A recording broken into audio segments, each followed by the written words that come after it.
So I am on the fence about a lot of the X-Men comics right now, but Phoenix by Stephanie Phillips is not one of them. She is incredible in this comic, and the ending of this is absolutely nuts. And I'm so excited. Dude, the end, man, your all's jaw's gonna drop. So what this does is this picks up with the Kiln 2, obviously the successor to the original Kiln. Now, most of you guys are familiar with the Kiln, if for no other reason than the Marvel Cinematic Universe. It's basically an intergalactic prison for the most dangerous beings in the universe, some of whom are more powerful than Thanos, some of whom are less powerful than Thanos. And so what you have is this basically being sucked into Ton 618, which, if I remember correctly, I think Ton 618 is the biggest observable black hole that we've ever seen, like here in the real world. Like, it exists in the real world, and it's like the biggest black hole ever. It's bigger than our solar system, right? It's nuts. But again, we can't see the whole universe, so we don't know if it is the biggest. But the bigger point here is the Kiln's being sucked into it. Now, Richard Ryder, of course, being a superhero Nova, does not want to let the prisoners die, especially when it comes to a circumstance that's beyond their control. It would just be inhumane. And so he's basically working alongside everybody else to get the prisoners free.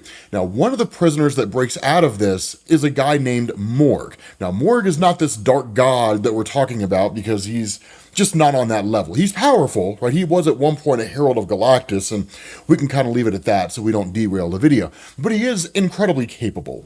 But of course, Richard Ryder is able to hold his own, but it's really more of one of these things of, look, man, we can keep fighting like this and be sucked into a black hole and spend the rest of eternity in oblivion, assuming we even survive, or we can basically try to work together and escape out of this. And of course, this also leads to Richard Ryder sending out an S.O.S. Now, what you end up doing is switching over to this other guy, right? This just kind of nameless blue guy who's just simply doesn't want to die. What's kind of interesting here is he's a member of the Universal Church of Truth, which was originally founded by the Magus, basically the evil alter ego of Adam Warlock.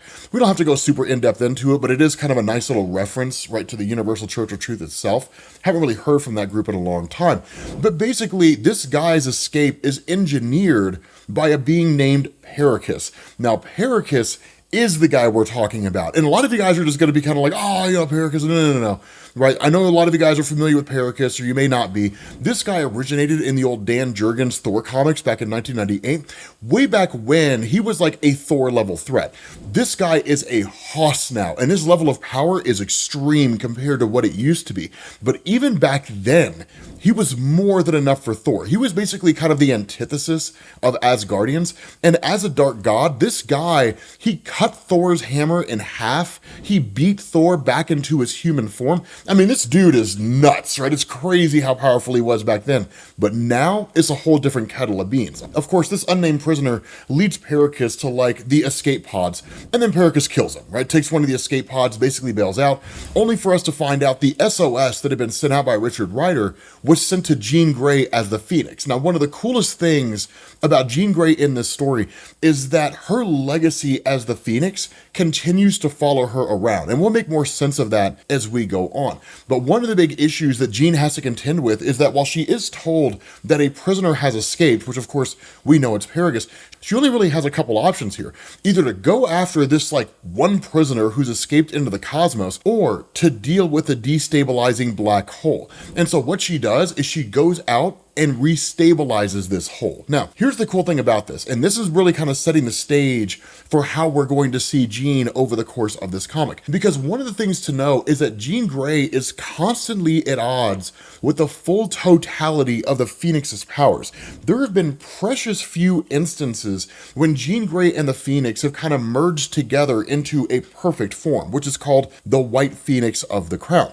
But with the exception of those instances, 9 times out of 10, if Jean Grey allows herself to be fully absorbed in the Phoenix's power, she'll turn into the Dark Phoenix, or at least that's her biggest concern. And that's really the legacy that follows her here. Now, the other part of this is that Marvel's doing a lot of work to kind of reset the status quo of the X-Men. So sure, Marvel's not calling it a reboot, but it might as well be, because a lot of the history with regards to how the characters function, the way they work, the kind of confidence that Jean Grey had before, isn't necessarily there in the same capacity that it used to be. But the fact is, right, Perrikus ends up crash landing on this kind of desolate world. And this guy sort of comes running out of nowhere, right? And it's just who are you and what do you want?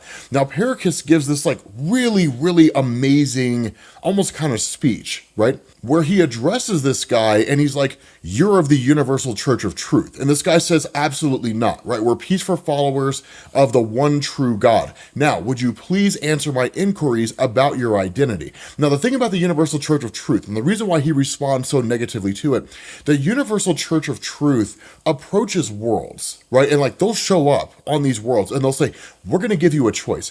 Either you acquiesce and you bend the knee to the church and accept us, or we annihilate you all, right? And so most races give in, if for no other reason than just a desire to survive. But this guy, of course, rejecting the entirety of the teachings, really disdains the Universal Church of Truth itself. But that's where Perrikus says, you're in luck. He says, I was sent in answer to your prayers to free you from what you fear most. And where this guy says, I think it would be best if you left, Perrikus says, I know what you fear. It sits like a weight on your heart. Be free. And just stabs this guy, right? Like kills him on the spot. And so like the daughter comes running out of nowhere. Now the cool thing about this is that there's a kind of monologue that's brought over the course of this comic that actually comes by way of this particular girl, right? This young girl who's running towards her father who's been killed. She says, Perrikus brought death to my home, but I would learn much later Jean Grey pointed the way.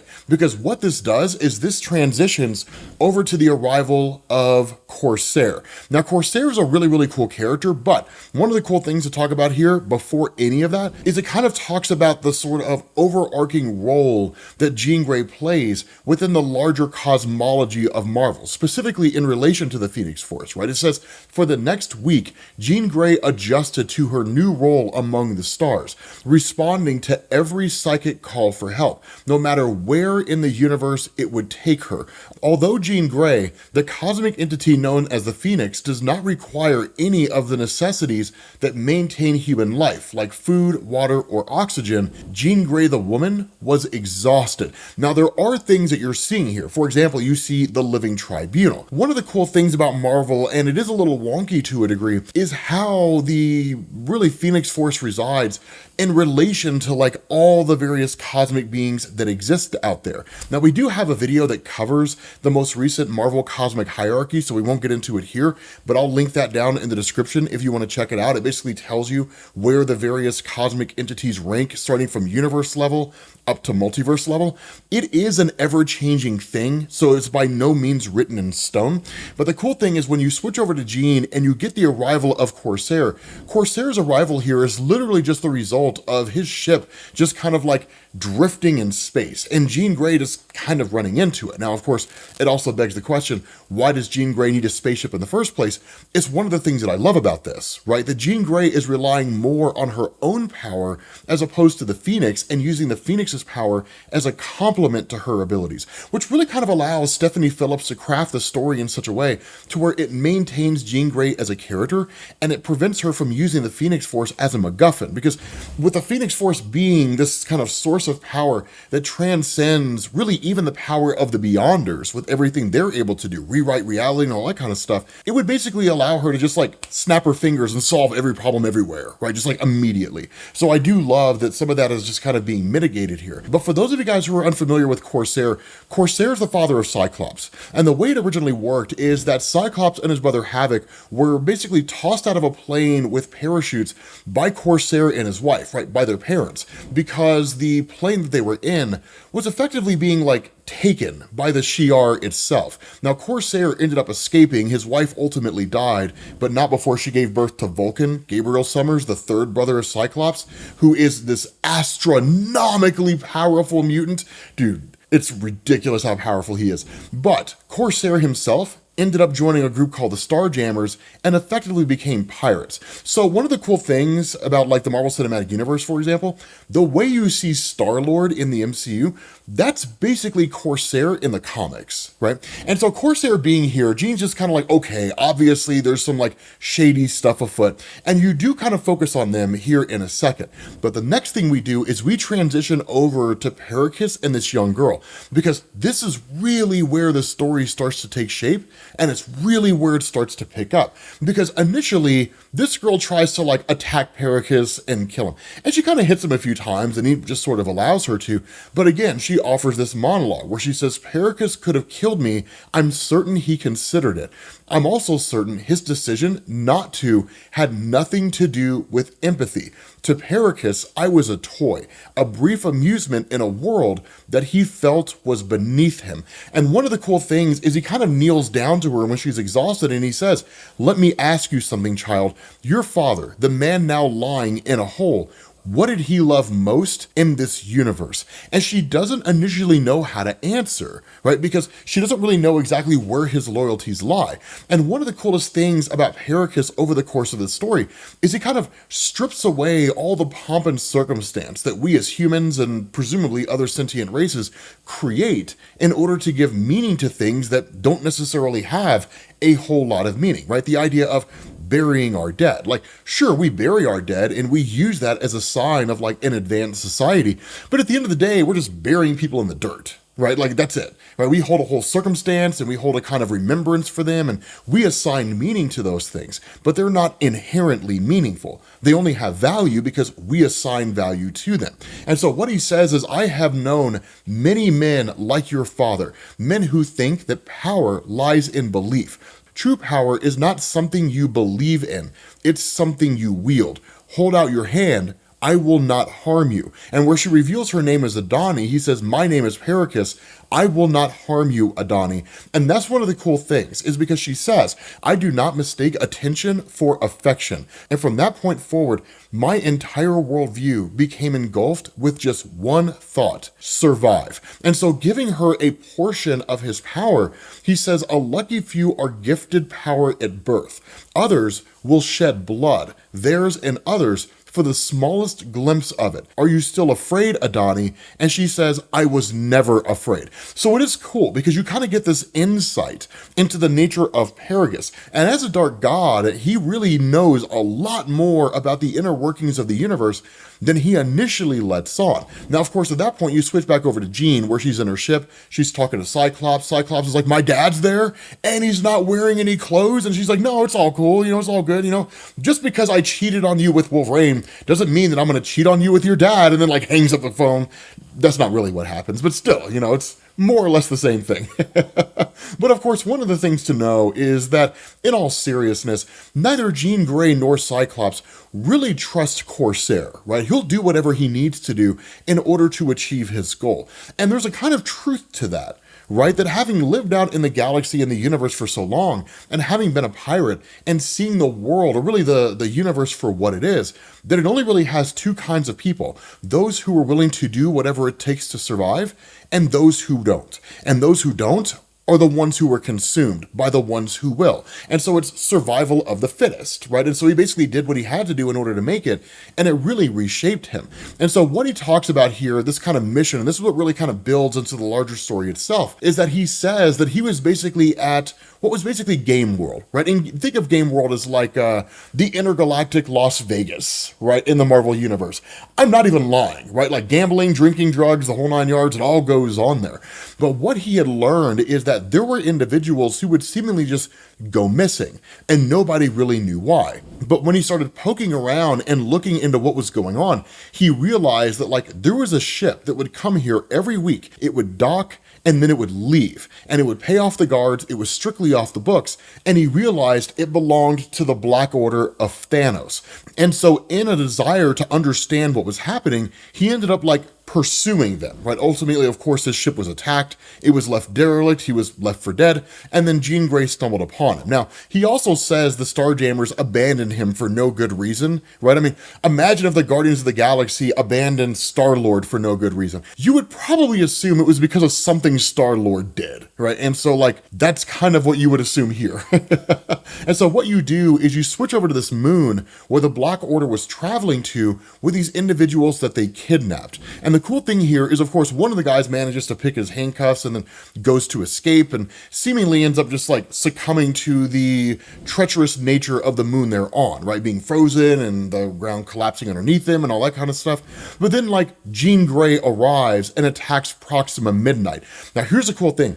You are going to see Jean fight the Black Order, and she ends it in no uncertain terms. It's really cool the way it goes down, but we do get something incredible before that happens. And so what happens is, of course, Jean showing up here as a superhero, again, kind of using the Phoenix's powers to complement her own. She kind of goes on the offense against the Black Order, and it's her and Corsair that are kind of going back and forth against them a little bit and that sort of thing. There is a kind of cave-in to a degree where the ground collapses and Jean Grey goes there and basically tries to like save those individuals who are falling, only for her to essentially be met by what is a zombie Asgardian army. Now, it's not nearly as corny as it sounds, because what ends up happening is that with Jean Grey being here and seeing these guys, she ends up actually bonding herself and telepathically reading the mind of one of these guys to gain a better understanding of what's going on. But before that happens, I want to switch back to Adani and Perrikus,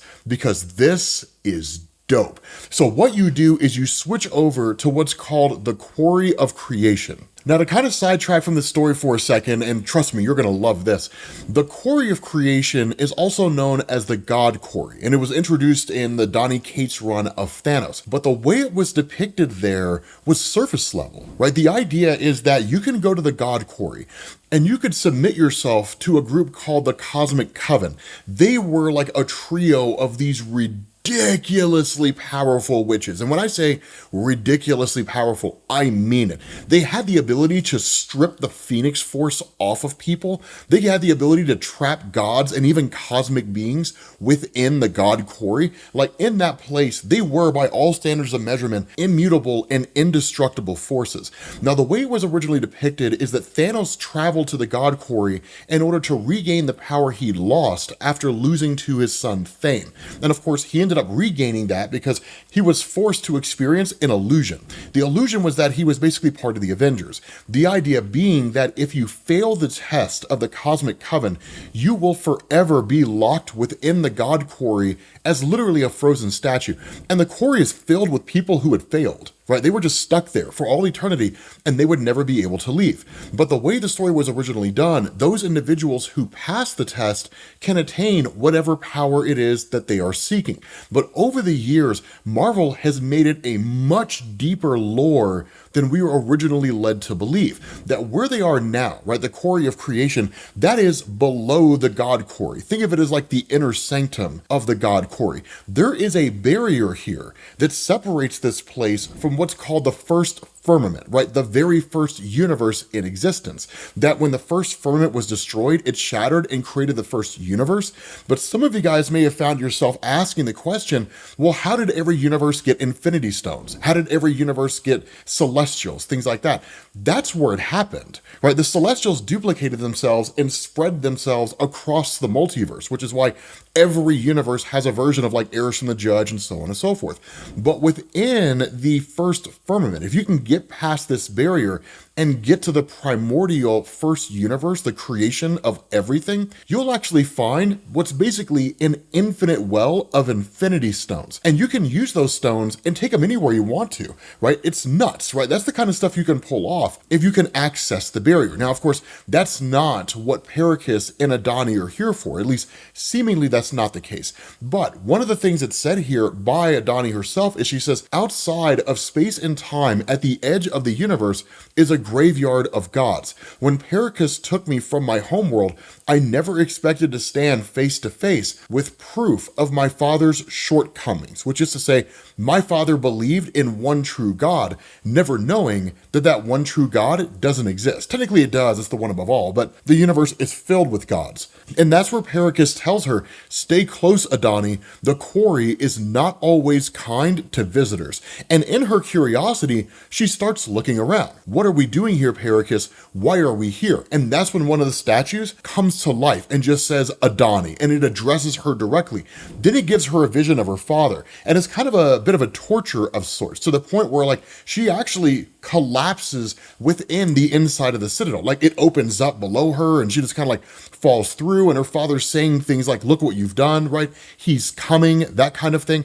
And like this kind of statue springs to life and then starts talking to her, right? And she says, the universe is filled with gods. Some gods lie and cheat, while others protect and nurture. Some want to destroy, and some are simply indifferent. But all gods, regardless of their function, all gods pass judgment. And that's where it starts talking to her, and it says, you were warned what would happen if you defied my will, the will of the one true God. And so where Adani's just kind of like, this whole thing's not real, it's all an illusion, it says belief does not dictate reality. Now, this is the danger of the God Quarry, right? The God Quarry will literally adapt itself to your illusion, making it ever more difficult to differentiate between what's real and what's not. After all, you wouldn't just give away godhood freely. And so that's where she says it has nothing to do with belief. You're fake, like a ghost, just something I'm seeing. And he says, thrust into an illusion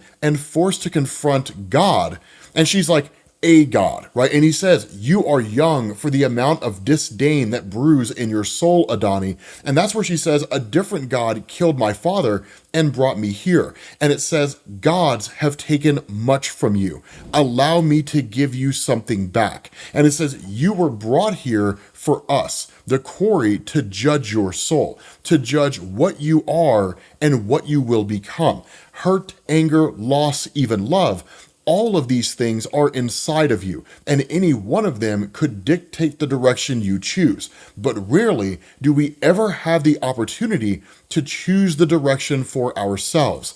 Ask yourself, Adani, who are you? Now, here's the thing to understand. When he says, rarely do we ever have the chance to choose the direction ourselves, he's not talking as though I get to choose it for you. Instead, one of the things that he says, and this is really kind of true even with real life, circumstances will happen beyond our control. And it's much easier to kind of just give in to the waves of life, right? To let the currents just sort of take you in whatever way that they're going to take you, right? I'm feeling really sad. I will let sadness engulf me. I'm feeling frustrated. I will get lost in my frustration. I'm angry, I will lash out. It's a lot more work for us to sit down and to actually be emotionally intelligent, right? And to say, sure, I am feeling all of these things, but what's the source, right? Where's this thing that it's all originating from? And that's what it's talking about, the ability to choose our own destinies. Because for 99% of people out there, life happens to them. Life does not happen for them. And so being able to choose your own path is a gift that very few get to experience. And that's why the question's asked, who are you? Now, switching back over to Jean here and everything that's going on, when she goes to read the mind of one of these zombies, that basically this person is just kind of like the Phoenix, right? I know you, the stories of your power. Please, can you help us? And where Jean says, I would like to, but first I need to understand, who are you? We actually get some really fascinating history here. And what we end up learning is that this guy was at one point, along with everybody else here, a living, breathing Asgardian, but he had been banished here in eternal torment by Odin himself, but he was not a villain. Instead, what he had realized is that over time, the rule of Odin was basically a petty rule, and it was a brutal rule, right? One governed by war and chaos, bringing enemies to their doorsteps, different things like that. And he says, but I believed Asgard could be a truly peaceful nation under the right leadership. And so what he did is he effectively orchestrated a coup d'etat against Odin and Thor. And now, of course, it failed. Odin ended up defeating all of them, and as punishment for his actions, he was locked here in a zombified state, seemingly for all eternity. And even with Jean Grey hearing this, she's like, that's just cruel and unusual. She's like, it's not for me to pass judgment on Odin's punishment, but I can feel your pain. It's emanating from you like heat. How could I leave you to this fate? Now, this is kind of an important moment here, right? Because what this shows is that the power of the Phoenix transcends the power of Odin. This is one of those smart, stealthy moves being done by Stephanie Phillips. And it's one of the things that people will reference on the internet, right? Respect the Phoenix, right? It'll have like, reality manipulation or something like that, right? Able to undo an enchantment of Odin. Like, that's the kind of thing that you're going to see this come with. So it's a really, really cool moment to see this kind of thing done, because she literally undoes the magical enchantment of Odin and then puts this guy's spirit to rest. She allows him to pass on to the afterlife, Valhalla, or whatever comes next for them. And so in response to that, because Corsair was the one guarding her physical body while she literally left and went into this man's mind using her kind of spiritual form, once she returns, she's like, it's time for the truth, Corsair, because she starts asking about a feather, because this particular guy had made mention of one. And so what Corsair says is, he says, okay, look, here's the deal, right? He's like, I left a couple of things out, some small things, basically the most important things. Okay, I lied. And he's like, there was a map that went on sale on the black market that showed the location of a moon, this moon, that Odin supposedly used to imprison an army of his own men who tried to kill him. Someone bought the map before I could borrow it without rendering payment, which is just like the best way to describe stealing something.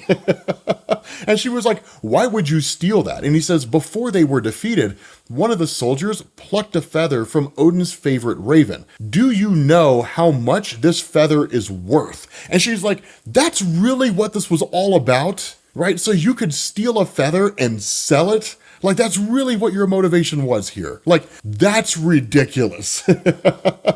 Right? But this is where you kind of get to like Jean Grey just manhandling the Black Order, because the Black Order kind of chimes in, right? And it's just like, we await for you, right? Like, this fight's not done. And Jean's like, okay, cool. Well, then let's go ahead and end it. So it's just like bat, just like that, right? I mean, like, she takes them all out like with a quickness. She's like, man, son, you better come strong, right? Because like the Ebony Maw steps up. Right? And it's just like, we're the Black Order. Like, you should have stayed on Earth. You don't know what you're messing with. And like, she's just like, okay, look, here's the thing, Ebony Maw. I totally understand your zealotry here. I totally get that you and Thanos are besties and like you're super powerful. And that's adorable. But understand, the next time that Thanos wants something, he can come to me directly, right? Don't send the B team. Don't send you guys, because you guys are child's play, right? And just like, fires these guys off. She doesn't kill them, but she makes it clear, even with just like a small fraction of my power, I could end every one of you, right? And so like they end up jumping through a portal and traveling back to wherever it was that they came from. Now this leads to Jean Grey leaving. And what you do is you basically pick back up with Adani and Perrikus. And what Perrikus does is he asks, the Quarry, has it passed judgment? And Adani says, no, the Quarry made no judgment on my soul. I did. And that's where he says, I told you, true power comes from within, but there are others in this galaxy wielding powers that do not belong to them. We are going to fix that. And what you find out is that Perrikus is actually working directly with the Black Order. But understand, right, working with them is totally different from them working for him, because he says they speak for the Mad Titan. They speak for Thanos. So Thanos is very much a part of the story. We just haven't seen him yet. And this is when we get to the ending segment that I told you guys about, because it's not Thanos, it's somebody better. Because what happens is you initially switch over to the kind of coming together of what's basically the Galactic Council. Now the Galactic Council is literally the heads of the most significant empires in the Marvel Universe, right? The Chameleons, who are essentially like a sentient horse race, right? The Rigelians, who always looked kind of weird. The Kree and the Skrull have actually merged into a singular empire. That's been the case since the Empire storyline in Marvel. No, it does not have any major ramifications, and no, the story was not nearly as good as you think it may be. Then, of course, you have like Smasher, who is here as kind of a representative of the Shi'ar Empire. We'll talk about them here in a second. But you have Gladiator, who's addressing them all. Now, Gladiator is a really, really cool character.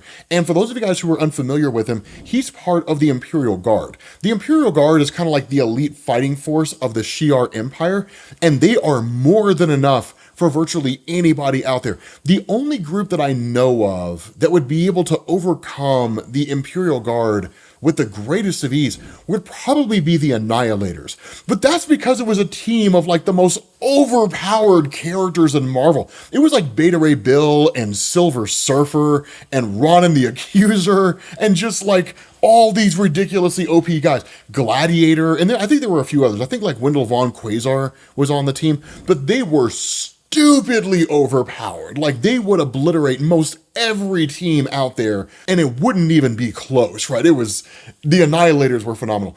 We do have a video on them. I will link that video as well. God, we've covered so much stuff. But the idea behind Gladiator here is he says we cannot allow the Phoenix to continue operating without regulations. Now, here's the thing to know about this coming together of the council as it's been called by Gladiator.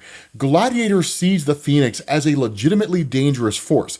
And all of this goes back to the Dark Phoenix saga, when Jean Grey basically lost her mind, succumbed to the power of the Phoenix, and the Phoenix went on a warpath. Ultimately, the Phoenix destroyed a star, really sent its supernova, and wiped out an entire system, billions of people. And ever since then, because of that and various other stories that have happened over the course of Marvel, that Gladiator and other races out there see the Phoenix as a clear and present danger to all life in the universe. Probably more so than Galactus. Galactus does what he does because it's just what he's supposed to do. And there's ways to work around it, right? Taking him to like uninhabited worlds, things like that. But what if Jean Grey loses her mind again? What if she loses control of the Phoenix Force? And that's where you have Gladiator, who brings in Perrikus. Now, everybody here knows who Perrikus is, and they know the danger he poses, that as a dark god, he's not that dissimilar from Thanos. Sure, they're on two completely different levels of power, but Perrikus' motivations, right? Always trying to seize power, different things like that. They see it as more of like inviting a wolf into the henhouse, right? Like, this is a terrible thing to do. But at the end of the day, he's like, understand guys, like what Gladiator is saying is true, that the Phoenix is the greatest threat any of you have ever faced. And so what you do is you jump back over to the Phoenix itself. And Jean Grey, as she's here, just kind of hanging out with Carol Danvers and all that kind of stuff, kind of gets this telepathic message where this person says, Phoenix, we have business. And she's like, I'll be back, I promise, right? Ultimately leaves. And she starts talking to this person. She asks, who are you? Man, I'm so excited about this, right? This person's like, your executioner, right? And she says, okay, you want to fight. How about you tell me where you are so we can just get right to it and save some time? What do they say? Spoken with the arrogance of a god. You're all the same.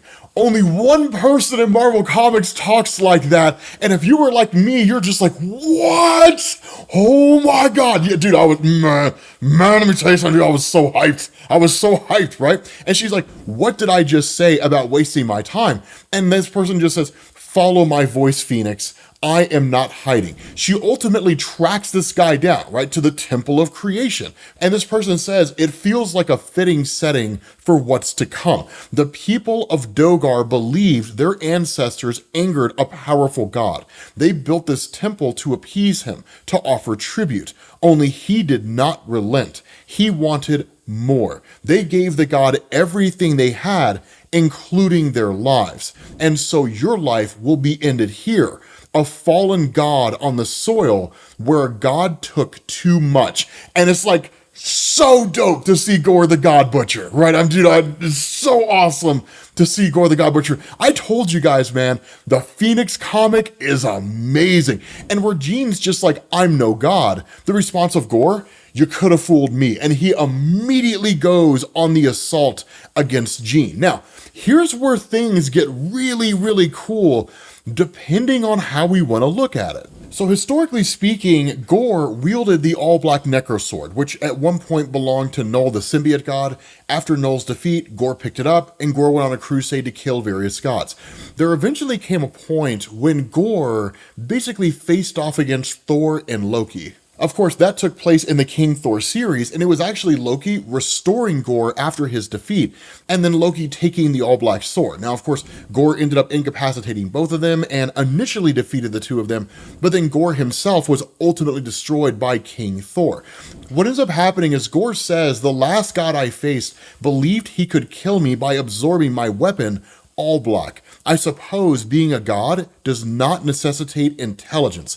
Thor was an idiot and only strengthened my connection to the all black, allowing its symbiote core to replace my heart. Now all black is me.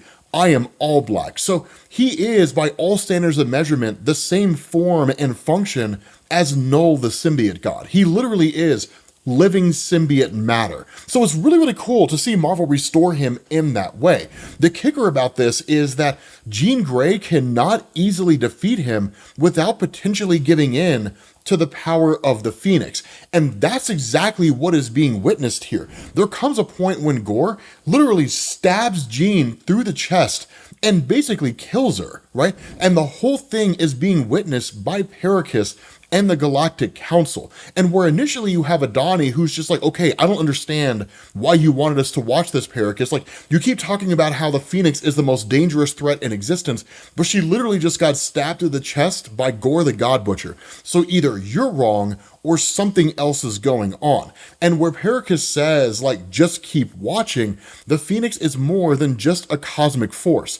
It is a symbol. The Phoenix is no stranger to death, and each time they meet, the Phoenix only ever comes back stronger, i.e., its hold over Jean Grey becomes more and more intense. This is the moment when you will see the Phoenix unleash the totality of its power on Gorr the God Butcher. And in effect, in the last video that we did, Jean Grey as the Phoenix Force had been killed by Gorr the God Butcher. And it was kind of a crazy thing.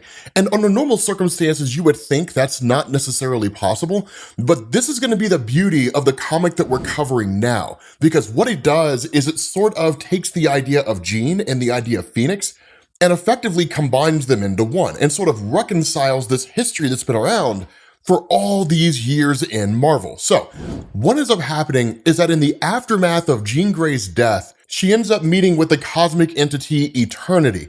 Now, Eternity has a whole different look here, and I'm not necessarily against it. I do not recall in Jonathan Hickman's Gods if Eternity appeared. And if he didn't, then it would make sense now that Eternity has a different form. Because one of the things that Jonathan Hickman had done during Gods is he had given all the cosmic entities brand new forms. And we'll see what those new forms look like here in a second, because Stephanie Phillips builds on all of that.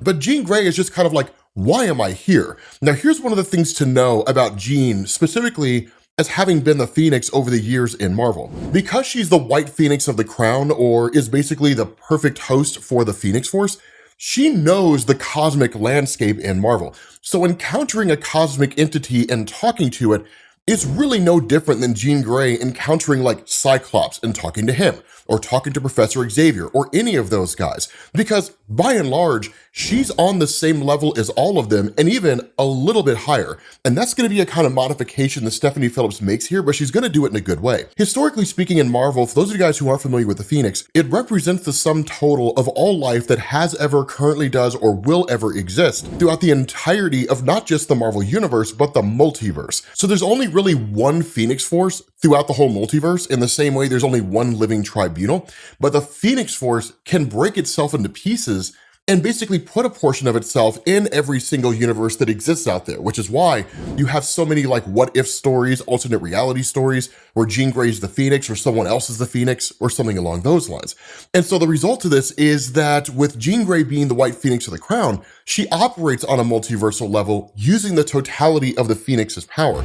So you can make a credible argument, she's way beyond Eternity. And that's why she's just so kind of cavalier and having a conversation with it, because she's like, did Gorr kill me? Right? And that's why Eternity's like, that's why you are here, because you're thinking in terms of living and dying instead of becoming. Now, this is a really, really dope transition, because she asks, what are you talking about becoming? And Eternity says, the soul of all that is. And so at this point, Jean Grey's like, okay, fine, if you're gonna talk in riddles, then I'll just answer the question on my own, right? So I assume that my physical body is dead, but my mind came here, right? Some kind of psychic pocket of existence. Now, the reality here is she's probably in the far shore, right? The place beyond the entirety of the multiverse. For those of you guys who don't know what that means, and honestly, I'm working on an idea for a really, really amazing series that's going to give you a tour of the entirety of the Marvel Universe and the multiverse. It's going to feel like Cosmos from Neil deGrasse Tyson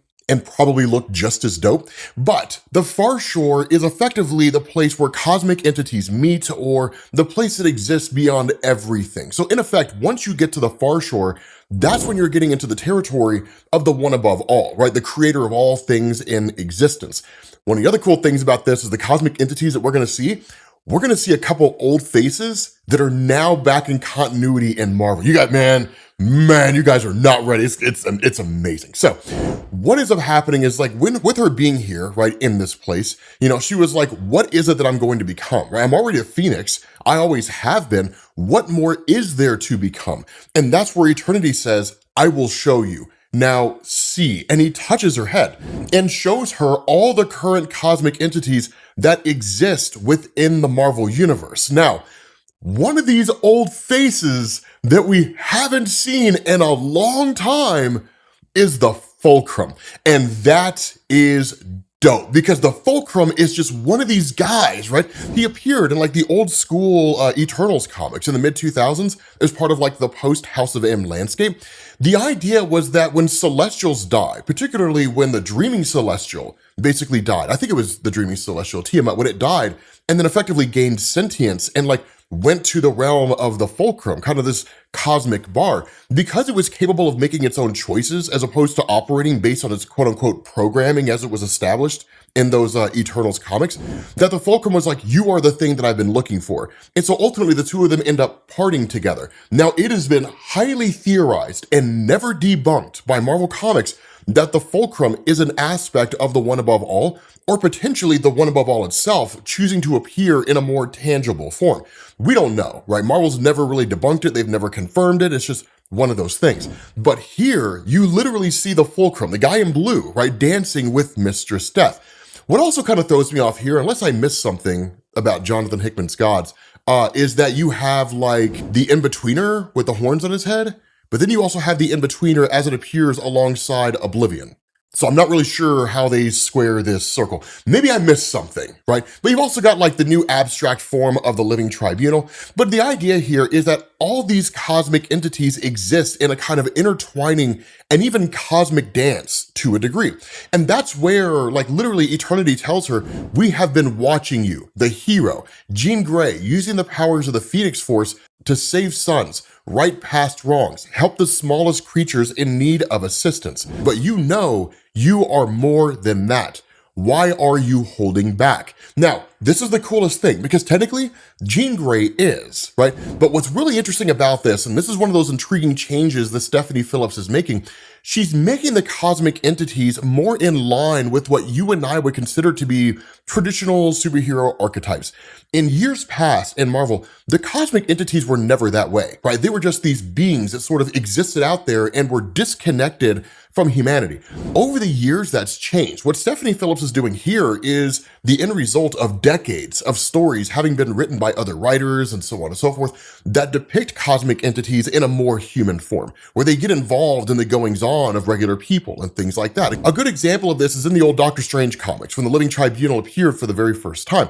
That yes, the Tribunal referenced and said it operates on behalf of God and so on and so forth, but the fact is that the Tribunal appeared to Stephen Strange because Stephen Strange had made a deal to basically free the demon Zom in order to help him achieve a goal, or at least channel the power of Zom. The problem is that Zom was so astronomically powerful, no one could defeat Zom except for the Living Tribunal. So it was a really, really cool bit of segment there because the Tribunal stepped in that instance. But Eternity appearing in the events of like, the Infinity Gauntlet and so on and so forth, that they only ever showed up during like massive calamities on a cosmic scale. But the idea of them appearing here to Jean Grey is less, I think, to show that like the cosmic entities are coming down to the realm of mortal man, and instead elevating Jean Grey up to her level, right? Join me in the sky. I'm not coming down there to the ground.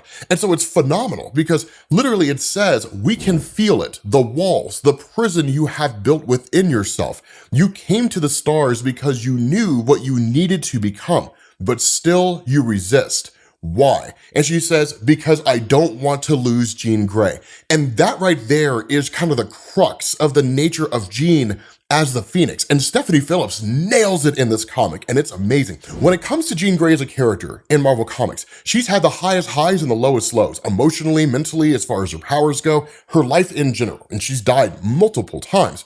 But there's always been this kind of barrier that separates Jean from the Phoenix, that the Phoenix Force, until Jean would become like the white hot Phoenix of the Crown or something like that the Phoenix was more a power that she was using, or a power that was using her.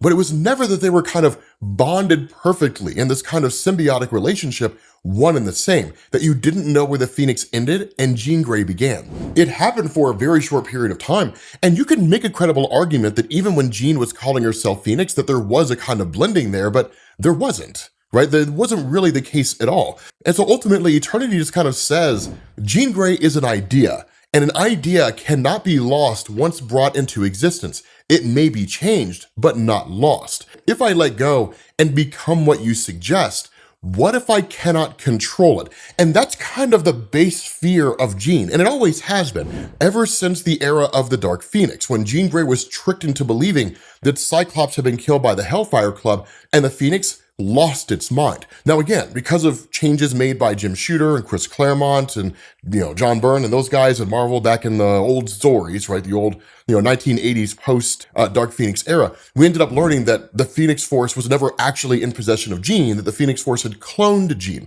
But the fact is, whether or not it was Jean or cloned her or whatever the case happened to be, possessed her, the basis here and the cornerstone behind all of this is that Jean's concern is that the Phoenix has the ability to go crazy. The Phoenix has the ability to lose its mind. And because Jean is using the Phoenix and the Phoenix is so powerful, she's always working to keep herself in check emotionally in order to ensure that her emotional state does not influence the Phoenix and drive the Phoenix to a state of madness. So that's where the question comes from. What if I can't control it? What if the Phoenix goes mad? What if I wipe out the universe? None of you would be able to stop me, save the living tribunal. But ultimately, Eternity is just kind of like, you can, right? And Jean's like, is it really just that simple? And Eternity says, to a being that does not exist as part of the very fabric of the universe, it would be exceedingly complicated, right? If you were just regular Jean Grey, yes, it would be beyond your ability to do. But you are the Phoenix. You said so yourself. And at the end of the day, the Phoenix does what it wants. It creates what it wants. There are no limits when it comes to the Phoenix Force. And so what this does, whether it's by the intention of Eternity or not, is it completes the connection between Jean Grey and the Phoenix, where she fully steps into the role with no fear whatsoever. There is no longer a barrier between Jean Grey and the Phoenix. There's not Jean and the Phoenix Force, it's Jean/Phoenix. In its totality, she lives up to her namesake. And the first thing she does when she comes back here is she's like, the Phoenix does not exist alone. There is a piece of you in every star, every planet, every being. You are creation. That's what she's told by Eternity. And so she resurrects herself, literally just comes back from the dead. And like Gorr goes on the attack again. And ultimately, Jean just kind of has this amazing monologue where she says, Jean wanted to be a hero, the kind that stopped the bad guy before moving on to the next, to right her past wrongs, to follow in the footsteps of the heroes of Earth that she loved and admired. But that was the problem. Jean Grey was no longer a hero of Earth. And what she does, she literally seizes control of the all-black Necrosword and even the all-black itself and wipes it away, just disintegrates it. And the reality here, and this kind of gives you a sort of roundabout connection between like Jean and Null, like what would happen if Null the symbiote god fought Jean? She would obliterate him, because that's exactly what's happening here. The very essence of the all-black itself, it has no impact on Jean Grey, right? When you have Gorr the God Butcher, is Gorr on the same level as Null? I guess right now, probably yeah, because his heart is literally composed of the all-black. Null himself is a being of the all-black. And so while I wouldn't say their powers are identical, I will say in terms of their positions and what they're capable of, probably so. And Jean Grey's just kind of like, Jean was the most powerful person in the universe, and literally disintegrating the all-black in its totality. She says, I am not a god, Gorr. You are mistaken. a god has limits. And literally wiping away the All Black and confining it down into Gorr, she sends him into space. And it's just like, you've caused so much pain, but as a star, you will nourish an entire ecosystem of planets. She literally rematerializes Gorr the God Butcher and turns him into a sun. Now, that right there puts her on the level of like Franklin Richards in terms of crazy displays of power. But in terms of like her role in the Pantheon, that's my question now. That's what I want to know, right? Is Jean Grey equal to Franklin Richards in terms of power? In terms of the things that we've seen Franklin Richards do, clearly not. This is a far grandiose display of power than I think anything that we've seen Franklin do outside of resurrecting a cosmic entity from the dead. But in terms of what Franklin could do as a universal shaper, a guy capable of literally warping the very fabric of the universe itself, honestly, I kind of want to see a fight between these two. I'm not gonna lie. Stephanie Phillips, if you see this video, make it happen. Please, for the love of God, make it happen. But that's when you switch back to the Galactic Council, right? Basically, the heads of these various empires that exist across the universe. Because remember, they were kind of brought together by Perrikus. Perrikus being a one-time Thor foe who's kind of graduated up and is working for a much bigger force. In effect, he's working for Thanos now, right? And he's doing what he can to kind of bring Thanos into the fold and give Thanos another stage with which to launch his campaign against the universe in Marvel. Literally, he says the Phoenix is incredibly dangerous here. And that's where everybody's just kind of like, did she really turn Gorr the God Butcher into a star?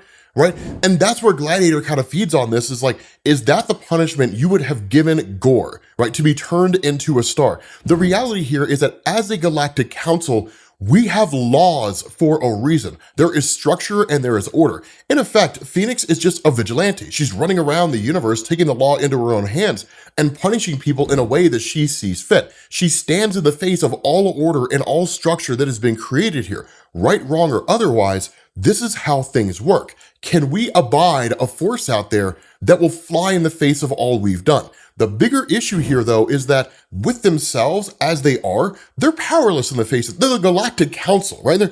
They're politicians, right? By all standards of measurement, it would be like Franklin Richards on Earth showing up to Congress and Congress just shaking their big finger saying, you can't do that, Franklin. And Franklin would just be like, watch me, right? I mean, what are they going to do, right? Like, what are they going to do? And that's what you're talking about here on a cosmic level. As powerful as all of these guys are, lest we forget, Gladiator was part of the Annihilators, the most powerful group of superheroes to ever exist in the history of Marvel Comics, right?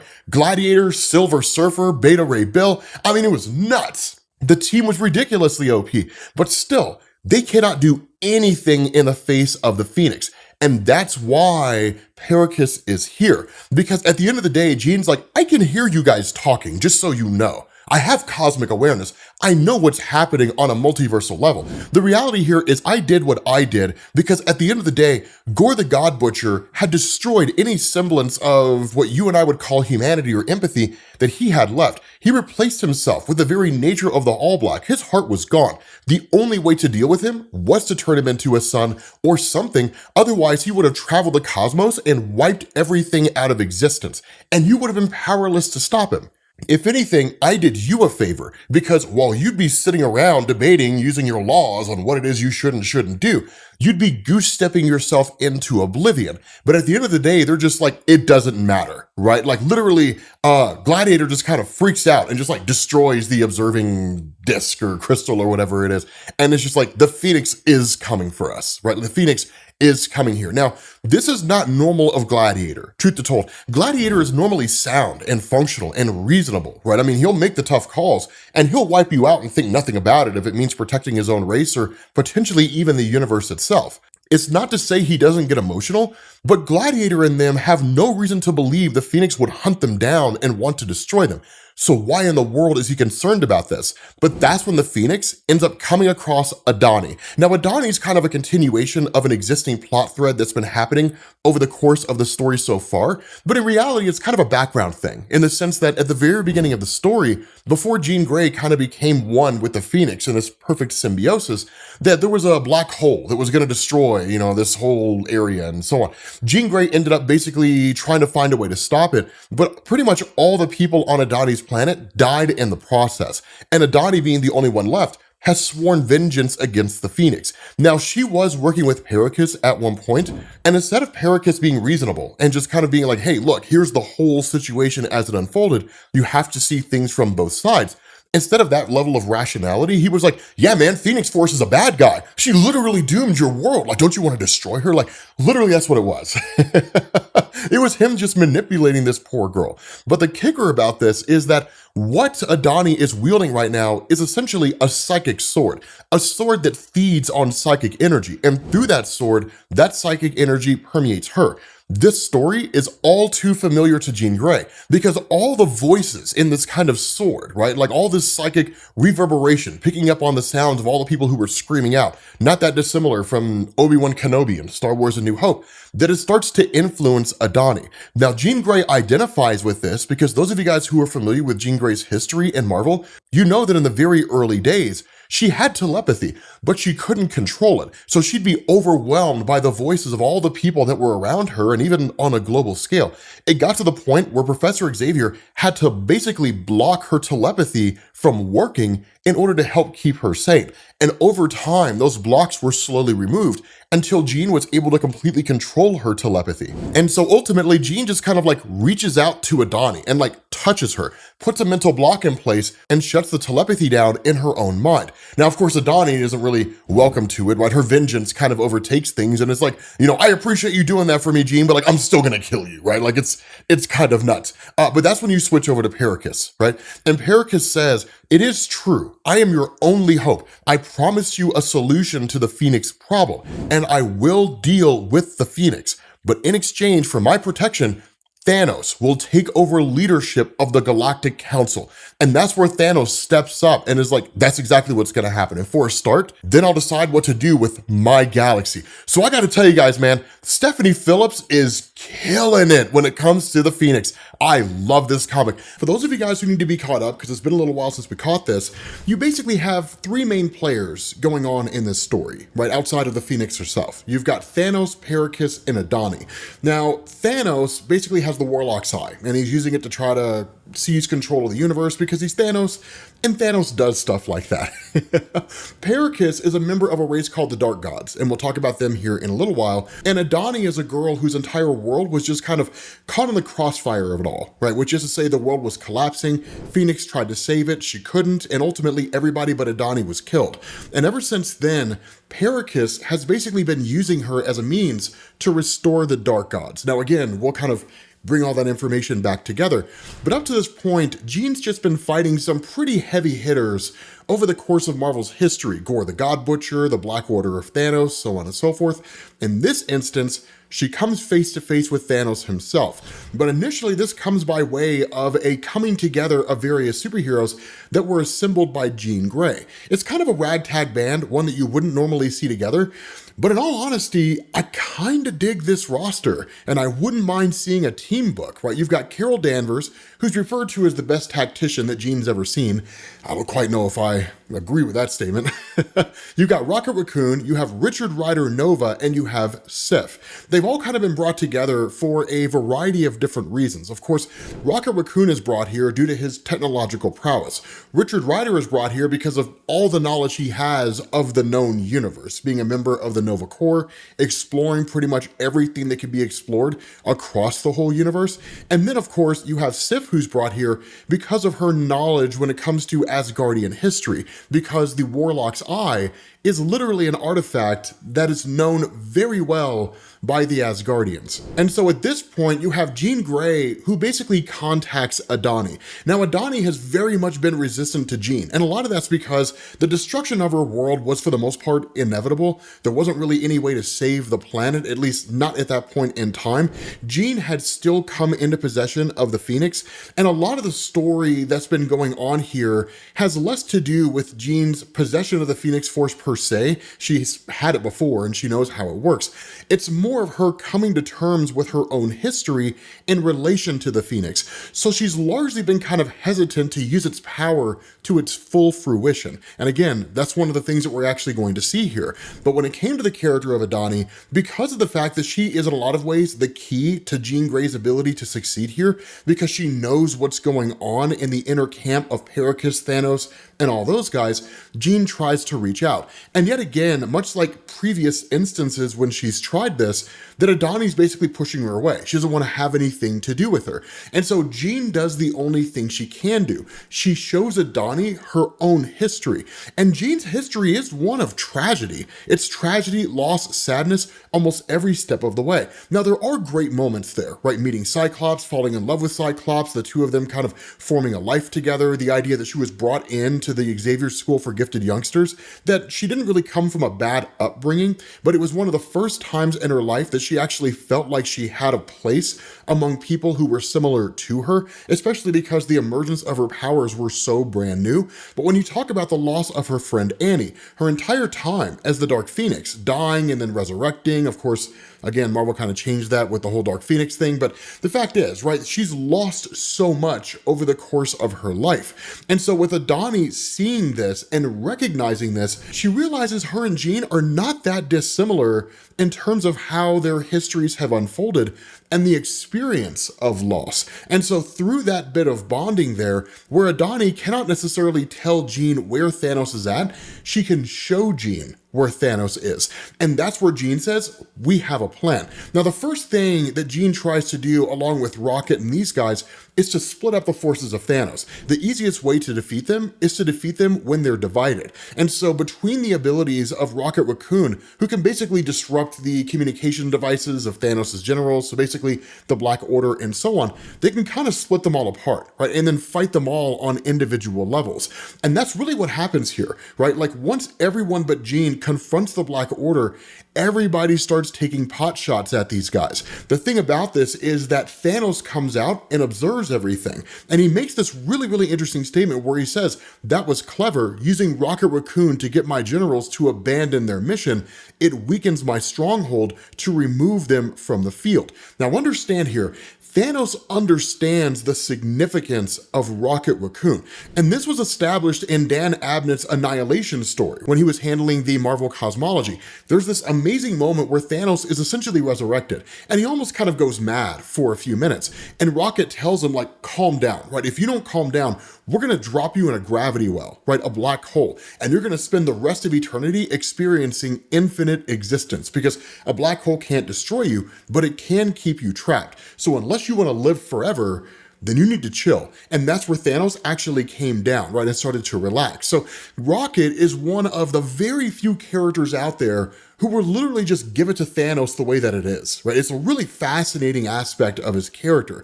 And so when Thanos is observing all of this and realizing that his generals are being split up, that's when he says, well, then the most logical thing here for the Phoenix to do, who I don't see, is to attack me directly. And so he immediately predicts the attack and then starts to go on the counterattack. Now, a lot of this is writer Stephanie Phillips kind of shifting up or adding to the way that the Warlock's Eye has historically worked in Marvel Comics.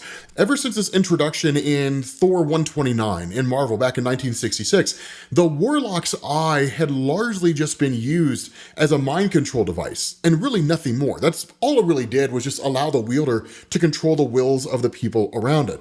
But the way that Thanos uses it, and one of the things that's talked about in this story, is that the Warlock's Eye may have never achieved its full potential. So no one really knows what it's completely capable of, that it could be one of the most powerful artifacts in existence. And in fact, the ability of Thanos to counter the power of Jean while wielding the totality of the Phoenix Force would indicate that it is. More so than that, it actually starts to corrupt her. Now, this is an important thing to understand.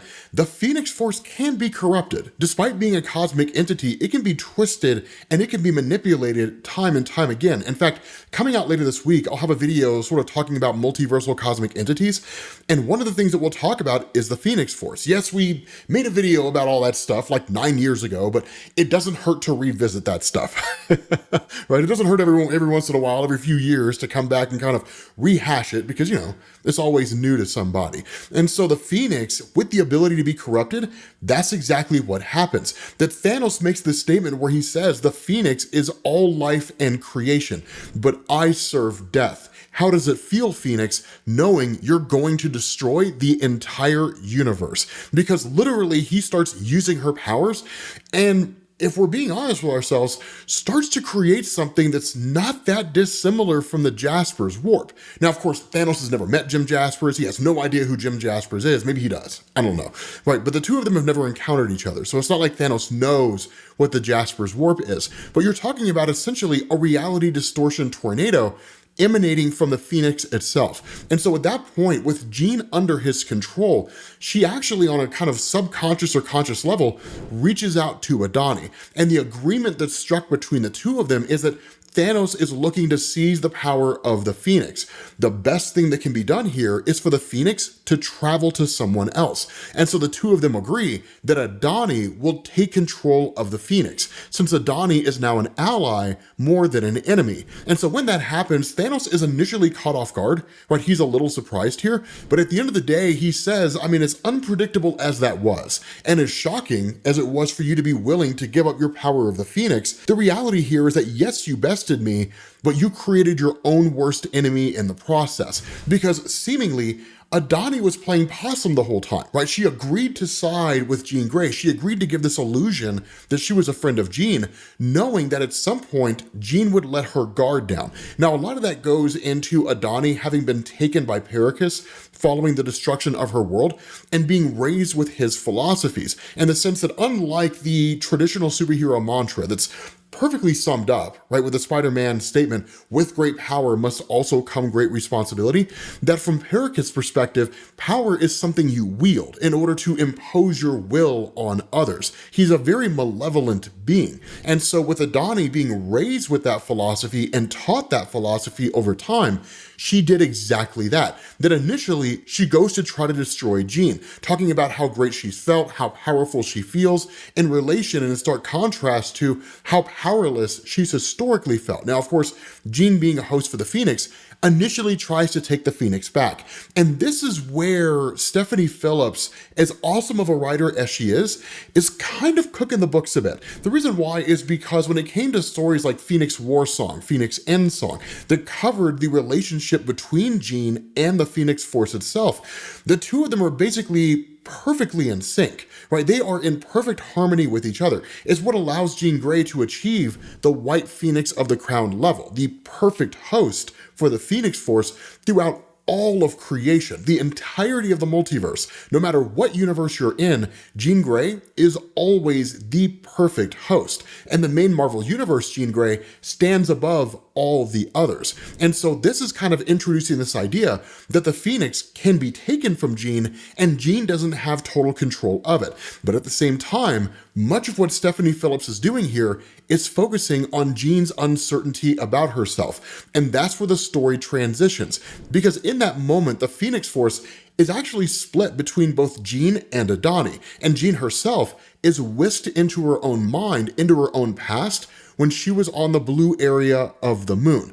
Now, for those of you guys who are not overly familiar with Jean's history, the blue area of the moon is a very important part of her history, and there's a reason why she's being forced to revisit all of this. The blue area of the moon became significant in the aftermath of the Dark Phoenix saga. The reason being because Jean Grey, as the Dark Phoenix, had basically gone insane, right? And it actually destroyed an entire star system and killed everybody within that solar system. And so when she was put on trial by the Shi'ar Empire, it was a trial by combat. And the X-Men at the time had come to her aid to fight alongside her. What ended up happening is, of course, the X-Men essentially lost. And so that was one of the first times in Marvel that Jean had to confront the idea and cope with the idea that her actions as the Phoenix had drastic consequences, not just for the universe itself, but for the people that she loved dear. It was very possible they would die in their attempts to face off against the Imperial Guard, arguably one of the most powerful teams to ever exist in the history of Marvel Comics. And that's why this whole story, focusing on the idea of Jean's past, her coming to terms with it, is important. Because what happens is that as she's kind of reliving this moment, she discusses the nature of the Phoenix, and she says, the beginning is nothing. Before the cosmos took form, we were a flicker in the darkness, a manifestation of the universe's yearning for life. From the first thought that echoed through the emptiness, we were there, a guardian of creation, a catalyst of evolution. All life emerges from our flames, and so too shall all life return to them.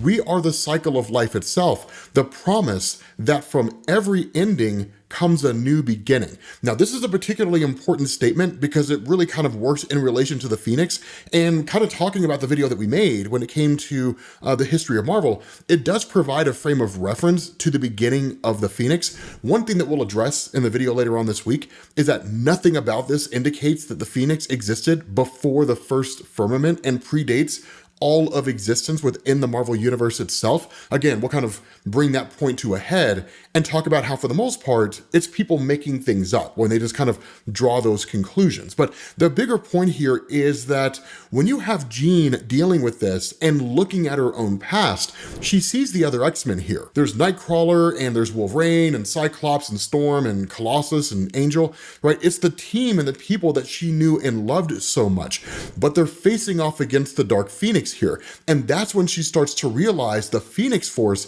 is shifting these memories around. It's changing things. This is not how it originally played out. But the reason why this is happening is because Jean is being made to confront her own dark history by the Phoenix itself. And it's one of these things where it's kind of drawing in this idea that if Jean is truly going to be able to harness the power of the Phoenix, she has to come to terms with her own history. Now, for the character of Adani, she is also being used by Perrikus to a degree. It's not nearly as important as what's happening with Jean, but it does serve a pretty significant purpose once you get towards the end. So we're going to kind of sidetrack that for a second and focus on Jean for the most part. The reason why is because as this fight goes on between the X-Men and the Dark Phoenix, that Jean officially steps in. Now, of course, literally, this is Jean fighting her own history and whatnot, but metaphorically, it's her learning to get past it. And it's one of the things that she has to deal with here is she talks about the nature of the Dark Phoenix as it relates to her. And that's why Jean literally in addressing it says, I sacrificed myself because I thought it was the only option to control the powers of the Phoenix. In this particular instance, it was Jean flying herself into a sun and basically ending her own existence to basically bring an end to the conflict or the, I guess, trial by combat with the X-Men and the Imperial Guard. And that's where the question is asked by Jean, is that what you want for me to do it again? And the Dark Phoenix asks, is that what you want? And Jean says, when I became the Dark Phoenix, I didn't understand the power that was inside of me. I feared it, and that fear created the Dark Phoenix. And she says, but now I found balance with this power. But the question of the Dark Phoenix is, have you found peace? That's the question. And that's really where Stephanie Phillips is splitting the difference here. That what Stephanie Phillips is essentially saying is that with stories like Phoenix War Song and Phoenix End Song, where it addresses the White Phoenix of the Crown, that Jean is the perfect host for the Phoenix, up to that point in time, it's Jean finding balance between herself and the Phoenix and using its power in such a way that no one else across the multiverse can. But she never really found inner peace. She never came to this understanding that yes, as a superhero and as a wielder of the Phoenix Force, she didn't really grasp the power she had, the ability to obliterate entire universes, the amount of death and destruction she could cause if she was carried away with her own abilities. And that's why she says, how can I find peace with the things that you've done, the things that we have done? And the Dark Phoenix says, you want so badly to redeem yourself, but you believe redemption does not exist. And Jean says, no, that's not true. I do believe that redemption exists, but not for me, not for what I've done and the people I've harmed. I don't deserve peace in redemption. And that's where the question is asked by the X-Men, right? Then how can you be a hero? You can't help others until you help yourself, Jean. And she says, I tried so hard to be more than my past, to do enough good to balance out what I did, but it will always follow me, even to the deepest reaches of space. I hear the voices of all those who died every single time I close my eyes. And the response of Storm here is, you will never be able to outrun or outfight your past, Jean. We all have hurricanes in our soul, but that power can be harnessed. And that's where Jean kind of starts to put two and two together. And she says, well, then maybe that's the case. Maybe it's not about running from my own history. Maybe it's not about erasing the darkness, but using it. That is the true power of the Phoenix. The power to transform, not the world, but yourself. And that's really what it is. Right? It is the ultimate lesson of life, right? We as humans are reactionary. We always kind of screw up and we always kind of get things wrong because we don't know what the consequences of our actions will be in the long term. And while there is that inclination to carry that guilt with us, right? To beat ourselves over the head with our own past mistakes, the real goal should be to learn from the past mistakes, to learn from the things that we've done before. What Jean Grey always struggled with and has recently struggled with is fear of the Phoenix. What if I lose myself again? What if I lose control, right? What happens then? I become the Dark Phoenix of the Crown. Whereas instead, she should have been doing this the entire time, right? Coming to this realization and saying, okay, the Phoenix is a manifestation of the multiverse itself. The power it has is incredibly vast. It is astronomical, the things that it can do. And if I do not control myself, I could destroy everything in existence. But there is a time and a place for me to be able to use this power, to wield this power, and to respond to it in varying emotional states, to basically experience a kind of emotional intelligence with the Phoenix. And so what ends up happening is you switch back over to Adani and you end up realizing that with her portion of the Phoenix Force's power, because of the fact that the Phoenix can create realities and do pretty much anything it wants to, the expectation of Perrikus and the other dark gods who were now here with him is that Adani would bring the Shadow Realm into the main Marvel universe. Now, this all goes back to the old Thor comics, specifically the Dan Jurgens run. And the idea behind it was that the Shadow Realm was a realm that was almost kind of like the moral antithesis to Asgard. So instead of having your traditional Asgardian gods, who are for the most part heroes, that the idea of the dark gods is they were just straight up villains. And so their land was literally locked away in the Shadow Realm by Odin. And they've always been trying to find a way to return. And coming across someone like Adani, as far as Perrikus was concerned, was the perfect way to do it. If they can twist her, if they can turn her into a dark version of herself, and then get her to steal the power of the Phoenix, likely using the Warlock's eye of Thanos, they can in turn use the power of the Phoenix to not only bring the Shadow Realm back, but to bend the entire universe to their whim. Now, most of you guys are probably aware when it comes to Thanos, it's a tenuous alliance at best, right? So any chance he gets to break the alliance and to basically bend you to his will, that's exactly what he'll do. So likely he would have turned against the dark gods. But what we end up getting is this depiction of Jean Grey as this new version of the Phoenix. Now, it doesn't have a name, right? It's not called the White Phoenix of the Crown. We don't definitively know what it is, at least not that I'm aware of. You know, Stephanie Phillips may name it at some point in time. But much like what we've seen with Storm in the solo series, as you guys are noticing, the X-Men are getting huge power buffs in Marvel Comics. I mean, these guys are getting absolutely amped, and I am here for it. If there's anything I love in Marvel, it's overpowered characters. Ridiculously OP characters. It's just so fascinating. But what you also have is a Jean who is in tune with her own history, come to grips with her own history, and has made peace with her own history. And that is seemingly how she's become so powerful. Now, how you reconcile this with previous statements from Marvel, and like the Chris Claremont run, for example, where the Phoenix, speaking to Xavier, had said, I am the only home in which Jean Grey resides. We are in unison. We're one in the same person. Basically, these statements that have indicated that Jean and the Phoenix have already shared a perfect bond that could not become any more perfect than it already was. I don't quite know.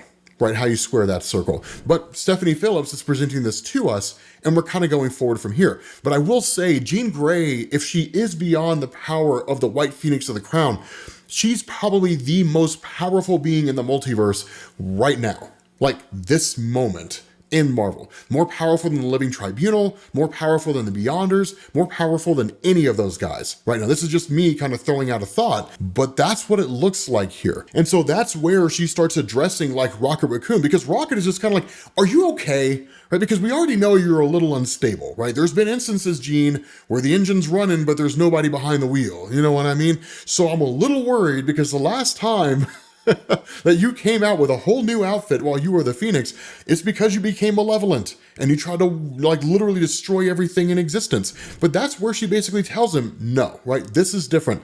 I gave up the power of the Phoenix to Adani because I thought it would save the universe, protect it from Thanos' plan and the Warlock's eye. But now I can feel that it's tearing Adani apart and the very fabric of reality along with her. I will put the universe back together piece by piece if that is what is required of me. And it's best if both of you were somewhere safe. And she just whisked them away, right? With like just a single thought. But keep in mind here, right? Adani still has a portion of the Phoenix locked inside her. Now for the statement of Perrikus, it really seems like she has a very small portion inside of her, right? A fraction of what Jean Grey has. But Jean Grey, even with this newfound level of power, is still an incomplete Phoenix. So it'd be interesting to see what she looks like when she has the full totality of her abilities. And so with what happens next, do not let this scenario fool you, right? That Jean is still very much in control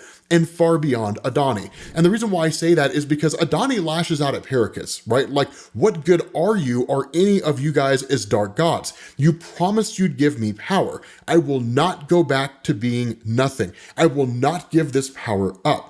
Because what's happening is she's feeling the power of the Phoenix slowly begin to slip away. And Perrikus tells her, like, you need to calm down. You need to gain a better control of your emotions. The fact that you hold a portion of the Phoenix means you still share a link with Jean. A way in is a way out, which means you can siphon the Phoenix away from her. Now, of course, Perrikus doesn't know that Jean has a whole new level of power. Fat chance that happens. Right? That's not going to happen at all. But at the end of the day, the statement is still made that she can bring the Shadow Realm into this universe, given what little power she has. That yes, to a degree, she is unstable, but she can still pull it off. And so what ends up happening is that under the direction of Magistan Zelia, basically the person that leads the Shadow Realm and the person that Perrikus answers to, that these guys basically merge into something called the Union. And the Union is what happens when they become a kind of consolidated being. And so when that's happening and she becomes a host for the full totality of the Dark God's power, she now becomes something akin to what Jean Grey is, albeit the antithesis of Jean Grey. And even Adani says, Jean assumed that our paths were similar, that we both distrusted the immense powers thrust upon us and would work to control them. But she could not conceive of that power corrupting my soul, the soul of a girl who watched her father be killed by a dark god, a girl who was taken to the God Quarry to be judged, a girl who just wanted to be more than 1,000 little broken pieces. Where Jean hesitated, fearing what that power would turn her into, I saw a path to freedom. Jean thought she could save me because she saw herself in me, but I didn't want saving. I wanted control. And that's where Jean says that's what it means to be the Phoenix, to stand alone as a boundary in the universe. As Jean Grey, I wanted to keep my humanity and still wield this power. I believed in compromise, but sometimes compromise is a mask for weakness, and I am done with weakness. And this is an accurate statement here, right? There comes a point in Marvel Comics when characters achieve a level of power that who they become is starkly different from who they used to be. And with Jean Grey, that was exactly it. She wanted to stay her human self while wielding the power of the multiverse in the palm of her hands. But once she became the perfect host for the Phoenix Force, she transcended her humanity. She transcended far beyond what it meant to be a regular person who just has some pretty incredible abilities. And her refusal to accept that created a kind of cognitive dissonance where her actions and her beliefs were not in unison with each other. And so that's why she says, I will bring the shadow realm to me. I will create a fracture in reality so vast, it will draw the shadow realm's energy to me like a predator smelling blood. I will give the shadows a place to take root, a place to feed, a trap they cannot resist. I've faced monsters before. I've had nightmares with sharper teeth and darker eyes. These shadows are no different, just hungry like everything that comes from the dark. They think I'm just another light to be devoured, but I am so much more. I am the one who holds the line, no matter how deep that darkness goes. Most believe darkness consumes light, and I am more than happy to prove them wrong, or maybe prove myself wrong. And she says, I've spent so long afraid of my own light, afraid of those very same consumptive powers. What if they consumed more than just the shadows?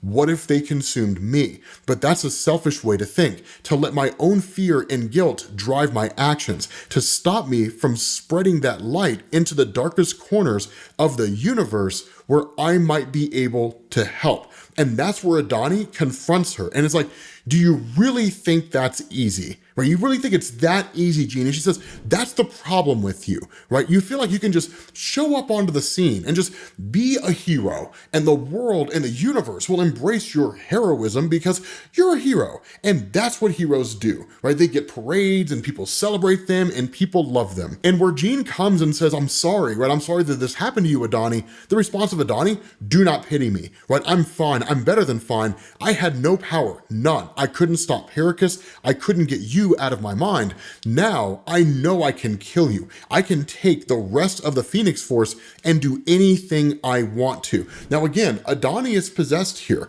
but Jean Grey does not kill her. And it's an important thing because Jean could. With the level of power she has, she could just snuff this girl out of existence like that. And so Adani appears to get the upper hand, but in Adani's recklessness, right, in the fact that she's so caught up emotionally in the situation, she's not thinking or fighting logically. So what appears to be the upper hand is not about her winning, it's about Jean Grey almost allowing herself to lose. And that's why Adani continues on this whole thing and says, your ego, you thought, snap your fingers and just fix it all. And where Jean says, you are not too far gone, the response of Adani is, you cannot fix this, and you cannot fix me. And so in attacking Jean, she almost seems to overcome her, and she kind of does. And the last thing we see here is where Jean is just kind of floating through the nexus of realities by Adani, who's bringing the full totality of the Shadow Realm into the main Marvel universe. But understand, guys, I don't know exactly where Stephanie Phillips is going with this, but if she's going where I think she's going, and I could be wrong here, this is a whole kettle of beans that Adani is opening that she's not prepared for. Because keep in mind, it's not just other dimensions and other realities out there that you have to worry about. It's the things in between those realities, right? The many-angled ones, guys like Shumagorath that exist in the spaces between universes, basically the superflow. And that if they enter into this universe will go the same way as the Cancerverse. It'll be consumed by the many-angled ones, everyone will be corrupted by it, and there'll be no way to stop it. Where we ended up leaving off with the Phoenix comic was that essentially Jean Grey had to make a choice between collapsing a black hole in on itself, saving countless lives, or stopping a villain named Perrikus.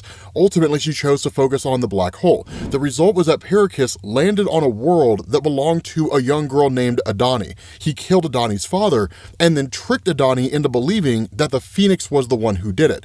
After that, Adani kind of became this Anakin Skywalker Skywalker type character where, following the path that was laid out for her by Perrikus, she started going to places like the God Quarry, basically locations where you can attain immense levels of power.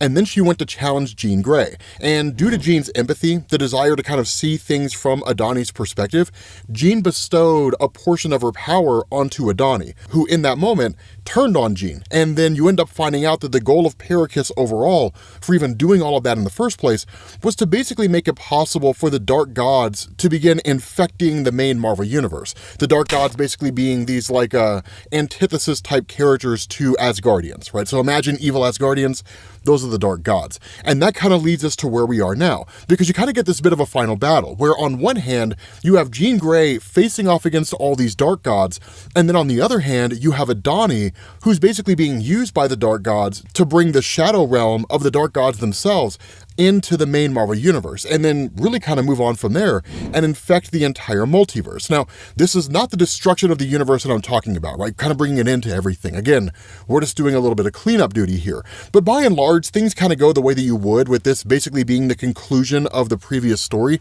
which is to say, Perrikus in his hubris and being a dark god that kind of represents the very nature of what it means to be powerful, despite not being one of the most powerful beings in existence, right? It's more of a title he holds. He is incredibly powerful, but he underestimates Jean and her empathy, because the reality here is that the Phoenix Force is capable of complete and utter destruction, and destruction is a part of its role. But with death also comes life, and that's why Jean Grey oftentimes harps on the idea that as the Phoenix, she represents what it means to live, to create life. Because after something's destroyed, the Phoenix doesn't just kind of dust its hands off and walk away, right? A new thing is born out of that.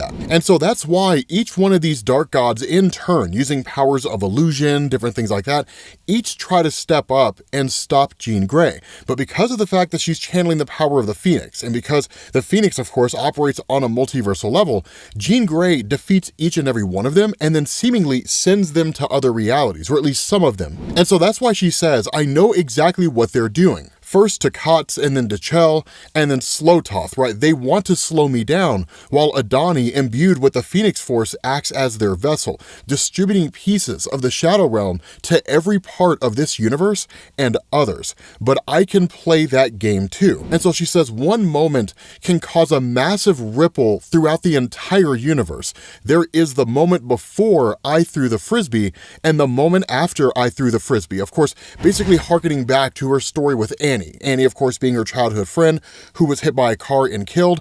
In that moment, Jean Grey's telepathy woke up, and then she experienced Annie's dying moments. That kind of goes into her connection with the Phoenix and how she first became a mutant in Marvel Comics. But she says two moments, separated only by seconds, that reflect two different versions of my world. There was the moment before I chose to save a prison over stopping Perrikus, and the moment after. And then there is this moment, the moment Perrikus expects me to choose Adani over stopping him, and he's right. I will choose her, an innocent mortal dragged into the affairs of gods, a child whose course in life was, in just one moment, completely changed. But so like a god, Perrikus is filled with hubris. He sees my empathy as weakness, but he so quickly forgets I have never been afraid to burn. And so literally what happens is Jean Grey reaches out and touches Adani and takes that portion of the Phoenix Force back, along with seemingly all the power that Adani has gained. And so she says, in just one moment, everything can change, not with fear or destruction, but with light, with life. This is not about gods or about their games, but the kind of hope that they could never begin to understand, and a kind of power that is not used to rule, but to fight for every world and every soul on every planet and in every multiverse, all to prove that sometimes all it takes is a spark. And so with Jean Grey using the full totality of the Phoenix Force, she destroys Perrikus and all the remaining dark gods, right? They're wiped away.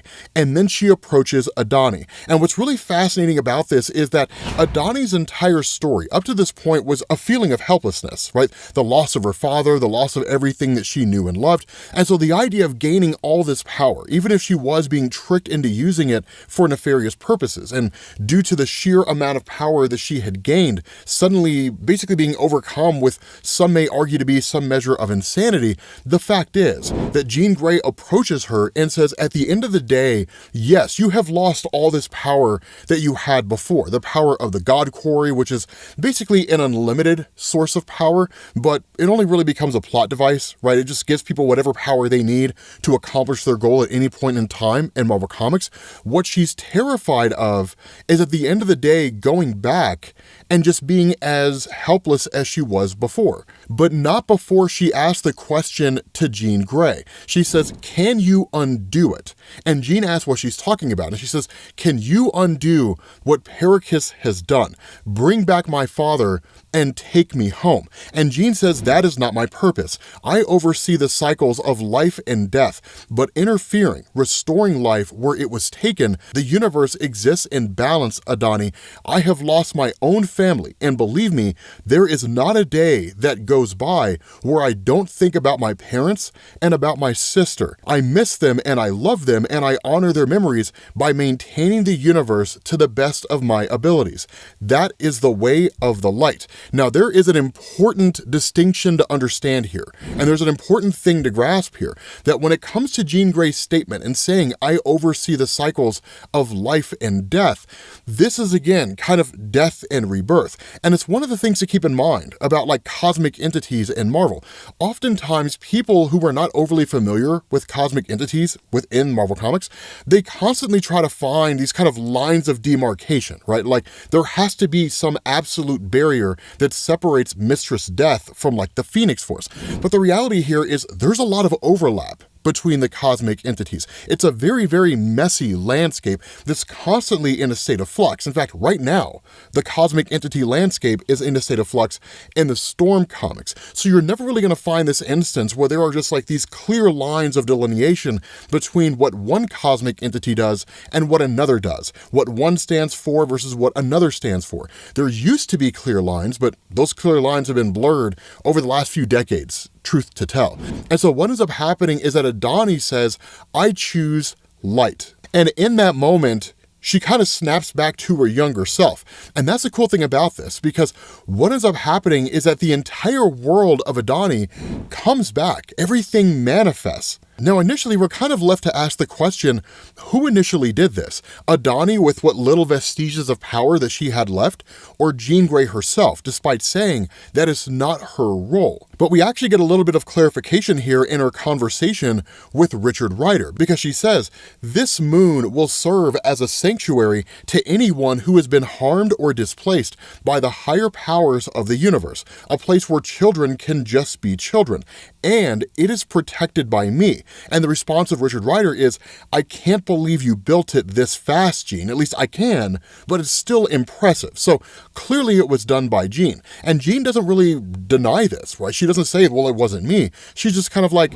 so here's the thing, like, I need some allies. Like, I love the fact that you guys help me with that. The reality here is that I have a role to play in the cosmos as the Phoenix, but I could certainly use some people with their ears to the ground, kind of keeping me aware of things that I otherwise wouldn't notice. Now, that's a huge plot point for the story, and it's very easy to be dismissive of it. But one of the things that Stephanie Phillips has kind of crafted here is this story where Jean Grey kind of embracing the Phoenix as opposed to viewing it as this part of her history that she would rather forget due to some of the travesties that were committed during her time as the Dark Phoenix. That with her now operating out there in the cosmos, almost in the same capacity as someone like Quasar, right, or something like that, that there's a lot of things that happen out in the universe. Like if I asked you right now, what's happening in Shanghai, China right now on like this one street with this one family, you wouldn't be able to answer that question, right? Even if I gave you a name and an address, or you couldn't give me an answer to that question because it's all the way over there. And for the Phoenix, it's the same way. That while Jean does have things like cosmic awareness, she's not always paying attention to everything that's happening all at once. And so it's a way for Stephanie Phillips to establish she is kind of out there doing her own thing, but some things are going to slip through the cracks. So team-ups are in the future. And so what ends up happening is that as she takes off and kind of does her own thing, she's suddenly contacted by her sister, Sarah. Now, one of the things that I've seen online in the aftermath of Sarah Gray's return in Marvel Comics is a lot of people are confused because a lot of people didn't even know that Sarah existed in Marvel Comics, and she does. This is not a retcon, right? Sarah has existed. It's simply Stephanie Phillips bringing her back. So here's a bit of a crash course in Sarah Gray. So Sarah Gray herself is somewhat of a retcon in Marvel Comics from the old Chris Claremont days. Bizarre Adventures number 27, something that we've mentioned before, was the first real origin of Jean in Marvel. Sarah Gray was mentioned in that, but a lot of that kind of came in the aftermath of the death of Jean Grey and Marvel's intention to bring her character back. So for about 2 or 3 months before Jean Grey's return in the Avengers and the Fantastic Four comics, leading into her full-on return in X-Factor number 1, Marvel was doing a lot of heavy lifting, kind of crafting these retcon stories, these new backstories for Jean, in order to kind of build up this sort of mythos for her character outside of whatever we had seen during her time in the original Stan Lee, Jack Kirby days, the Arnold Drake, Roy Thomas, and Gary Friedrich days, and then of course the Chris Claremont days going into his 17-year run. But one of the things to know is that Sarah was not an overly significant character. She was there, and she was the sister of Jean, but outside of that, it wasn't really until you got into X Factor from Louise Simonson and Mark Silvestri, who was actually drawing it at that point in time, that Sarah was basically somebody who had operated as a friend to the mutant population, right? Just kind of somebody who was very vocal about mutant rights and then just vanished. Specifically, that happened in X Factor number 12, like she quite literally disappeared alongside her husband, Paul. And it wasn't until about 4 years after that in the Phalanx Covenant storyline from X-Men Volume 2, issue number 36, kind of a follow-up from the Extinction Agenda storyline for Cameron Hodge, where you basically learn that Cameron Hodge, who was now possessed by the Phalanx Covenant, right? This kind of cybernetic entity out there that's always looking to absorb beings into itself, that he had essentially killed, or at least had Sarah killed, at some point in time. Now, we didn't really know when that happened, and in fact, Sarah's appearance in that comic is really more just Cameron Hodge manifesting her physical appearance out of his belly in order to like taunt the X-Men, and that's it. It wasn't until much later on in Uncanny X-Men issue number 466, in the aftermath of House of M, specifically the Rachel Summers storyline where she went to go visit like the Last of the Greys or learn about the Last of the Greys, that you end up seeing some kind of return to the character of Sarah Gray. But this is like the full-on return of her character in Marvel under Stephanie Phillips. The funny thing about this is that what Stephanie Phillips is about to do is she's actually going to bring back the original intention of Chris Claremont for Sarah Gray before Marvel screwed up all of his plans.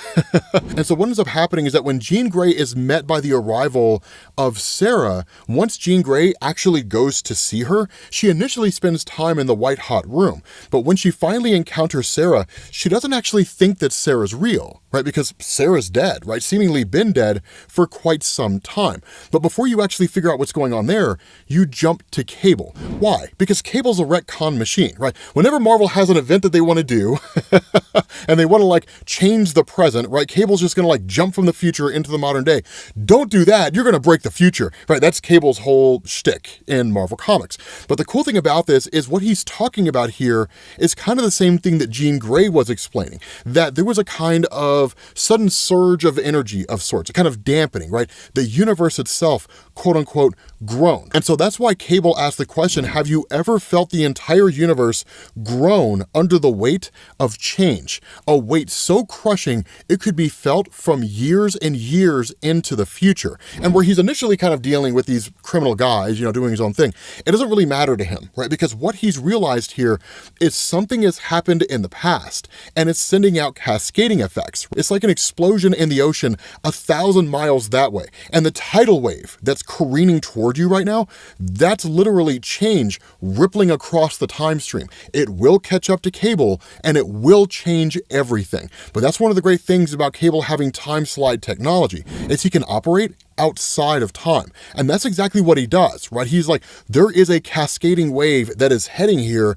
and it's about to eradicate everything, right? Change this entire future. So he literally time slides a few hundred years into the past and back to the present day. And so at that point, you switch back over to Jean and Sarah. And that's kind of the funny thing, is that Jean's like, I'm afraid to say anything, right? Because I'm afraid that if I do, it'll turn out this is all a dream, that none of it's real. And Sarah tells her, use your powers. use your ability to control reality or to read my mind or whatever, and you tell me if I'm real. And that's where Jean realizes Sarah's real. She's very much actually here. And it's kind of nuts because she's overwhelmed with emotion, right? She's kind of crushed by the fact that her sister has seemingly been trying to reach out to her all this time, and that she's never been able to get a hold of Jean, and that Jean had no idea that she was doing that. So there's some feeling, right, of negligence on behalf of Jean Grey regarding her sister. But what you end up finding out is that Sarah is running this thing called Greyhaven, right? And she says, all these people that are here, all these individuals you see here, they're mutants, and they came here, right? There are people who have come to me searching for help. And the question that Jean asks is like, what kind of help? And Sarah just says, mutant help. Everyone here is a mutant, Jean, just ones with latent powers. Mutants who have always known that they were different, but have been unable to unlock that part of their minds. And she says, that's my latent mutant ability, to unlock someone's full potential. Now, Comic Book Resources had a really good article about this, where they were addressing the idea of what Chris Claremont wanted to do with Sarah. That was his plan, right? To make her a member of X Factor and to give her the ability to wake up mutant powers, right? Those powers that simply hadn't activated yet. So it is cool to see Stephanie Phillips bringing all this in. But she says, I looked for everyone, Jean, my kids, Paul, mom, and dad, and I realized I'm the last one left, or at least I was, until I found you. And that's the other part of the equation, that ultimately the children of Sarah were killed, but her husband Paul just vanished from Marvel Comics, never to be seen or heard from again, right? Marvel just stopped writing him one day, and that's it, right? But again, the conversation goes on. She says, I found you in the white hot room when I could not establish our psychic link. There are many psychics here, though none as powerful as Phoenix, and together they helped me meet you at the doors to the white hot room itself. But when I found you, something went wrong. I didn't know what else to do, Jean, so I removed your consciousness and brought you back here with me. And I have to admit, I'm excited to show you the family that I finally built here. And so the big question that's kind of lingering out there is, when did she come back? And if she did, how? Right? How in the world did that happen? And so what you end up doing is picking up in what's called year 11 of the Thale Civil War. Right? Now, we're not really given any particular point in time outside of just year 11 of this war. We don't know if it's an alternate reality, because when you're dealing with the White Hot Room exists outside the multiverse. So anyone in the multiverse can access it if they have enough power or they're brought there by the Phoenix. And so what you end up doing is picking up with a guy by the name of Kel, who's just kind of exploring this entire area. And of course, there's little sensors that go out due to this ship crash landing down here and then looking to see if there's any kind of life here, and no life's detected. But then they find footprints, and then they simply just find Sarah standing there. And she says, my name is Sarah Grey, and I was never extraordinary. I was born into a world filled with mutants. Kids my own age develop powers unlike anything the world had ever seen before. Kids like my own sister, Jean. I was there when her telepathic powers activated. I was there when she became trapped in her mind and in constant psychic pain. I watched my parents struggle to help her and at times lose hope that there was any path forward. And yet, if I'm being totally honest, despite all the pain, confusion, and anger, I often used to think about how different my life would have been if it were me, if I were the one who had superpowers. What kind of hero would I have been? And so following that, of course, you get a kind of flashback conversation between Jean and Sarah, where Jean just almost kind of borderline yells at Sarah for basically throwing the baseball game, right? She's like, you've hit that hit a million times. There's no reason why you shouldn't have hit it before. But Sarah kind of lets on, right? That the pitcher on the other team, that Sarah had overheard her mom talking about how that girl was going to be moving. And so essentially Sarah was just doing her a solid, right? She didn't want her to like move away, having lost the last game that she played in that particular town. More so than that, she kind of continues on as she wakes up with Kel and really kind of tries to answer what few questions that they ask her. And she says, I remember speaking on television, the bright lights. I remember Paul, my husband, was worried about it, worried that speaking out would make me a target. And she says, I was worried too. Anti-mutant hate was the norm. And when bad things happened to mutants and their sympathizers, everyone was willing to look the other way. I was a mother, a wife, a regular regular person just trying to make it through the day. But that's why I had to say something. And she says, because if the regular people say nothing, that's when hate truly wins. And if it was not an anti-mutant hate group called the Purifiers trying to rid the world of mutants, it was someone else allowing fear to dictate their decision making. The Purifiers were so afraid of losing control, of being wrong with the world changing around them, that they were willing to make a deal with the devil. And that's when you find out the Purifiers had allied themselves with Cameron Hodge. And that Cameron Hodge, again, basically working with the Phalanx Covenant, that he had essentially used the Phalanx in order to start basically modifying and absorbing various mutants. And so that's why she says Hodge's goal of mutant extermination only seemed that much more achievable when he encountered the Phalanx, a techno-organic species that lives to assimilate the people and technologies of other planets. Hodge saw this as a way to purify his mutant problem.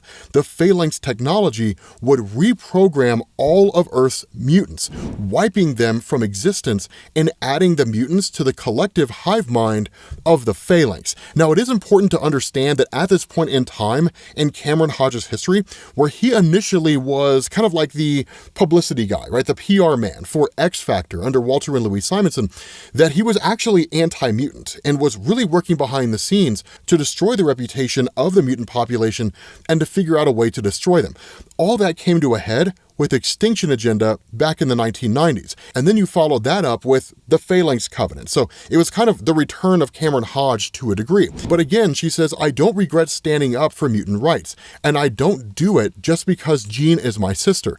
I did it because it was the right thing to do. And I learned from Jean that the right thing to do is not always easy. And so literally, this organism bonds with Sarah, and then suddenly she wakes up in this ship that's crash landing down. The last thing she remembers is the Phalanx telling her Jean Grey had died. And that was it.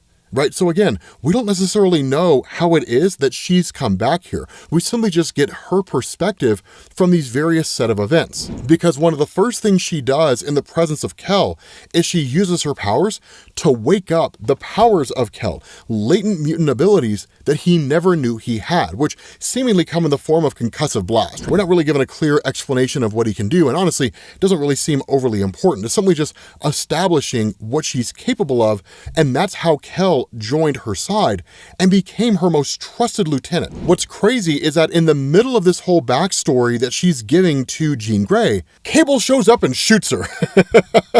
Blows this girl away. And he literally tells Jean, I need you to understand your own lie, or else I will have to make you understand. Because with knowledge from the future, Cable is almost like this guy who knows everything. Because immediately he starts firing off blasts at Jean Grey with the intention of getting to Sarah. And of course, Jean is protecting Sarah, and while Jean knows that Cable is not really her biological child, right, he's the child of Cyclops and Madeline Pryor, in a lot of ways, she's kind of taken him as her own, right, where she wouldn't necessarily refer to him as her son, but he might as well be with regards to how she treats him, right? He's a member of the Grey family. But he even tells Jean, right, I'm here for her, the imposter claiming to be Sarah Grey. I am not here for you. Now, of course, when Kel jumps in and basically gets the upper hand on Cable, if only momentarily, Cable manages to subdue Kel, but then suddenly Kel's powers shut down, and then Cable doesn't have the ability to move. And so Jean literally locked their abilities away and was like, for the time being, you guys are going to give us an explanation. And that's where Cable tells her, Sarah's not real.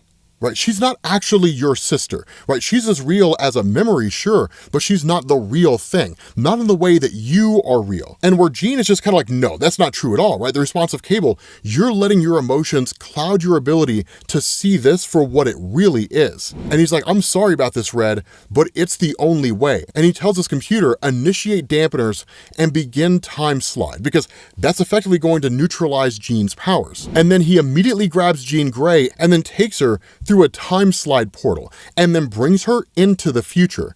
And he just tells her, this is the only possibility if you continue to deny the truth about Sarah Grey, because this future is a future of death and destruction. The landscape is a hellscape. And so that's why Jean says, if Sarah was lying about what and who she is, I would know and I would feel it. And Cable is just like, she's not lying. And that's where Jean's like, what are you talking about, man? Like, you're telling me she's not Sarah, and then I'm telling you that she is, because if she was lying, I would know. And then you tell me she's not lying. And so she's like, something here doesn't make sense. Like, what are you talking about? And that's where Cable says, a psychic blast was sent throughout the universe that was so powerful, even I could feel it in the future. It was like the entire timeline shuddered. And I don't suppose that you would know anything about that. And the only thing that Jean really says here is she says, I sent out a wave of psychic energy to keep the powers of the dark gods from spreading, right? They were using the nexus of reality to try to bring the shadow realm into the multiverse, but like, that's not related to Sarah or an apocalyptic future filled with monsters.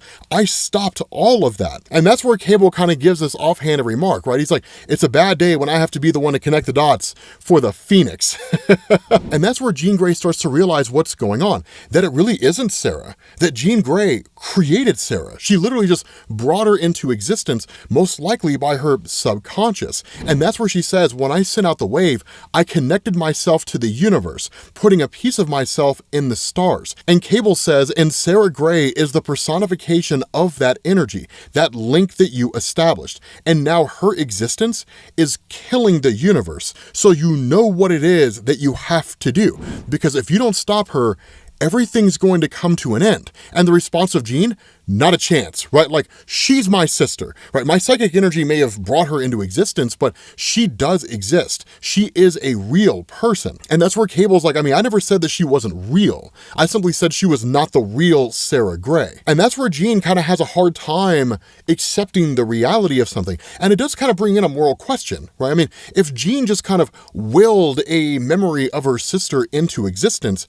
but that memory can think for itself, it can feel, it can function, it has its own emotions, is it ever real as a sentient human being, right? Is it an actual real person? Or if it's just a memory given form, can you just destroy it on a whim? What's the answer to that question, right? What defines a living being? And so she says she already died once, and I will not let that happen again. There must be a way to prevent this future and keep Sarah. And the response of Cable, she's not a pet, right? And she's not supposed to exist. But that's where Jean just says, like, but she does.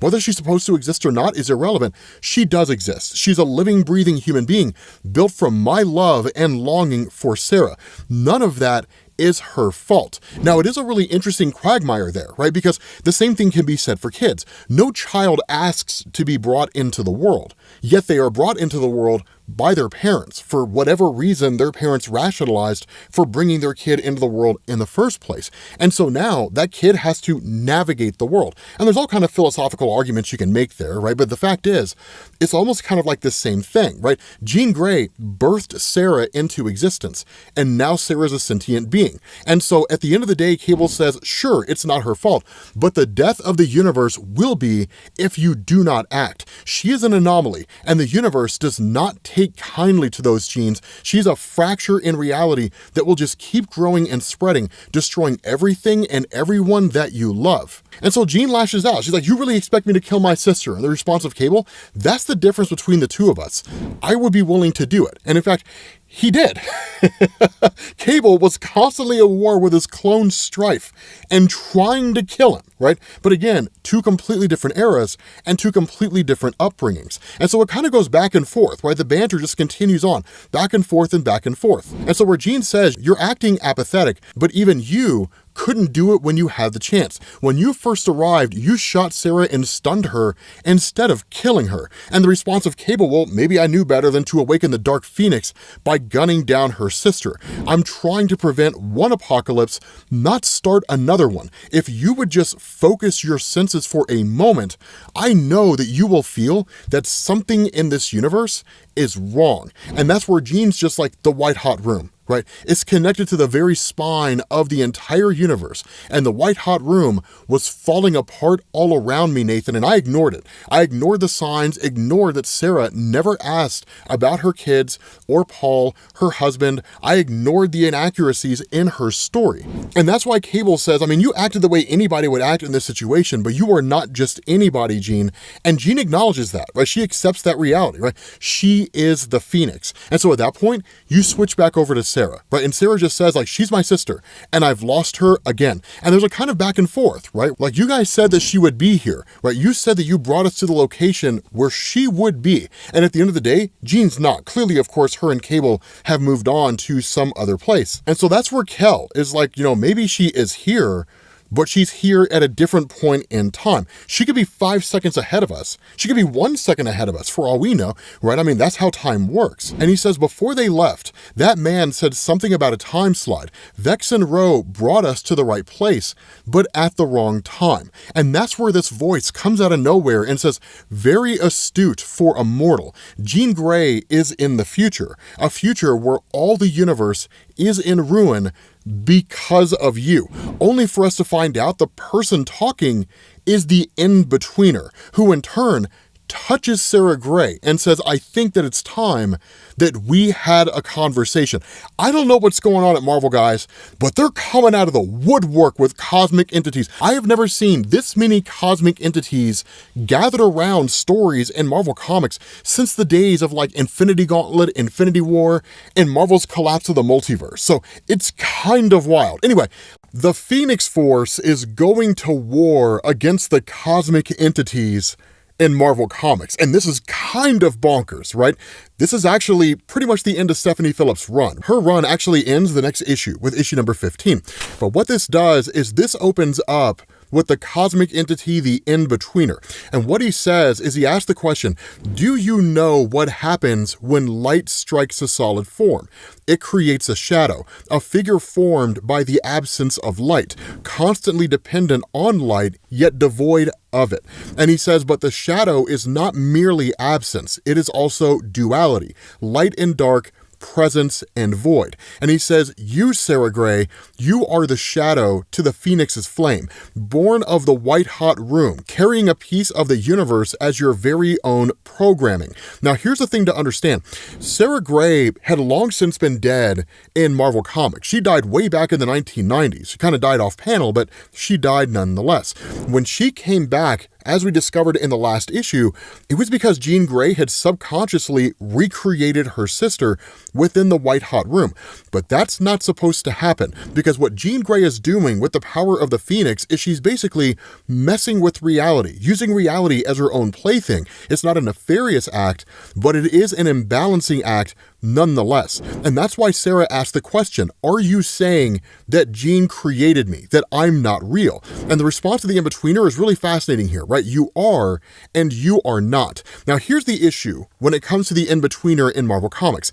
Yes, the story of Gods by Jonathan Hickman kind of shifted up a lot of what we know about cosmic entities. And with the character Oblivion, for example, it actually gave him a defined role, whereas previously it was largely left to fan interpretation, right? Surviving the end of everything, right? That sort of thing. But with the Inbetweener, his role largely stayed intact. And for the most part, he just is kind of the go-between for Master Order and Lord Chaos, the two cosmic entities that represent their namesakes. So there's a lot of duality when it comes to him. And oftentimes, the answers he gives are not very clear. And that's why Sarah says, you may be the Inbetweener, happy with binaries, but I need answers. And I need to know, what am I? And at that point, you switch back over to Jean. Now, Jean was taken to the future by Cable, right? As we mentioned before, Cable's a retcon machine, right? Whenever Marvel has some event that they want to do, and they want to show that like the future is catastrophic if this event comes to fruition, Cable jumps to the present day and says, don't do that, you're going to destroy the future. That's really how it works with Cable in Marvel Comics. And that's exactly what he did here. He grabbed Jean Grey from the present day and brought her to the future and showed her, this is the future that awaits if you stay your course and you keep having this whole situation with Sarah Grey continue to function. The reality is she has to die, because if she doesn't die, the future is destroyed, right? Because a war is going to take place between you and all the cosmic entities. And so Jean has to contend with this idea that, number one, she did create Sarah. And number two, in order to restore balance, she has to kill her sister. Now, Jean knows on one side that Sarah's not real. right? Sarah's just kind of a result of her own messing with reality. But at the same time, she misses her sister, and she wants her sister back. So even though she knows Sarah's not real, she can't bring herself to destroy her. But that's where Jean says, she's there in the white-hot room. I felt the same pain the last time I tried to go there. Sarah in the white-hot room. And where Cable recognizes the connection between the two of them, Jean does admit here that they are not connected, that they're actually one and the same. And she says, I have to get to Sarah. And that's where Cable tells her, right, for what it's worth, I'm sorry, right, what needs to be done, I know that it's not easy. And that's where Jean's like, no, you misunderstand. I'm not going to Sarah so I can kill her, right? You're right, I am the Phoenix. And if the universe does not want to accept Jean Grey, I will force it to. Now, that's a very dangerous game, because for those of you guys who are kind of familiarizing yourself with cosmic entities and Marvel Comics, every cosmic entity has a role to play. That goes all the way back to the conversation that Mistress Death had with Galactus when Galactus wanted to end himself, when he wanted to end his existence. And Mistress Death told him, as much as it sucks, that's your role. It was something that was basically hearkened again in the trial of Reed Richards. Over and over and over again in Marvel, they've established every cosmic entity has a purpose. Jean is a cosmic entity, and she has been ever since she connected to the Phoenix Force. There's been times when she's been without the Phoenix, but when she is the Phoenix, she is a cosmic force, and her role is to represent the destruction and the recreation of all things in existence, right? The end of life and the rebirth of life. It's not to toy with things. It's not to bring back her sister, even on a subconscious level, and then refuse to correct her mistake. It's not to function the way a normal human would with the power of a god.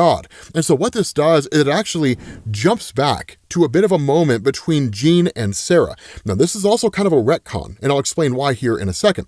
But what goes on is that in upstate New York, right, that basically Sarah is taking Jean to a haunted house. And initially, Jean doesn't really want to go, but at the same time, she kind of does, right, you know, that sort of thing. But it's kind of a ghost story, right? It's taking place on Halloween, they're going trick-or-treating, and it's kind of a cool thing, right? Like they say, the way the story goes, every night at 2 a.m., the daughter, Ellie Bell, she would start sleepwalking, and she'd whisper weird things in a language that no one could understand. Doctors could not figure it out, right? They said there was nothing wrong with her. So one night, the mother started following Ellie. She followed her right down into this basement, where the entire family was found a week later by the cops.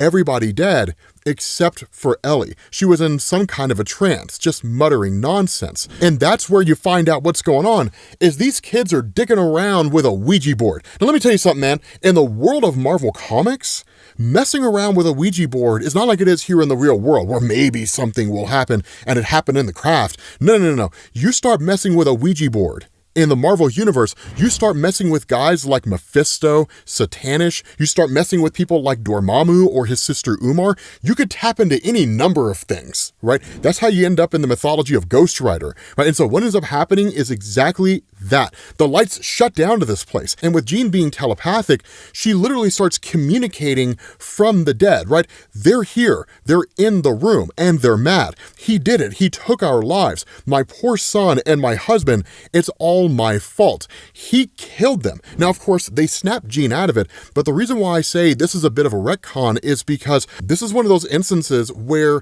Stephanie Phillips is throwing in an instance of Jean having used her powers previously where she had never used them before, and where the whole thing is kind of dismissed, right, you know, by Sarah. Well, it's just a prank, right? You guys don't understand. It's just a prank. It's a joke. That Sarah's aware of the fact that Jean's powers are manifesting. She's aware of the fact that Jean has abilities. She kept it secret for the most part, but she was one of the very few people who did. And that's where Jean chimes in and says, I've spent most of my life afraid. I was afraid when my friends died and my powers trapped me in my own mind. I was afraid when Professor Xavier tried to teach me to use those powers. I was afraid every single time I had to go out to fight evil mutants as Marvel Girl. And I was afraid when the Dark Phoenix took control, but not because I feared the power. I was afraid because it felt like a relief, like finally exhaling a breath I didn't even know I was holding. And so when she arrives in the white-hot room, she finds the Inbetweener. Now, this is going to be one of those elements where it's one part up to interpretation,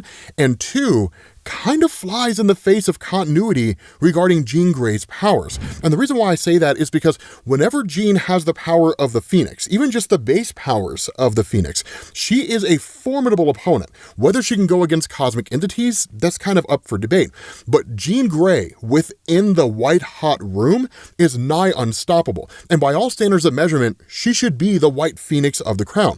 One of the things that Stephanie Phillips has also kind of built on over the course of this story is that by Jean Grey coming to terms with her own past actions regarding the Phoenix, right? When she says things like, that's why I resisted the Phoenix, why I favored being Jean Grey, because after all the world has taken from me, it felt safer to simply hold my breath. It's this idea that she's fully embracing the powers of the Phoenix. And while Stephanie Phillips didn't really seem to confirm it within the context of the story, it seemed like she's more powerful than she was as the White Phoenix of the Crown. But regardless of how you slice it, within this place, she should be able to dominate cosmic entities without any effort whatsoever, right? Having the power to wipe out entire universes, yeah, the cosmic entities would bend to her will.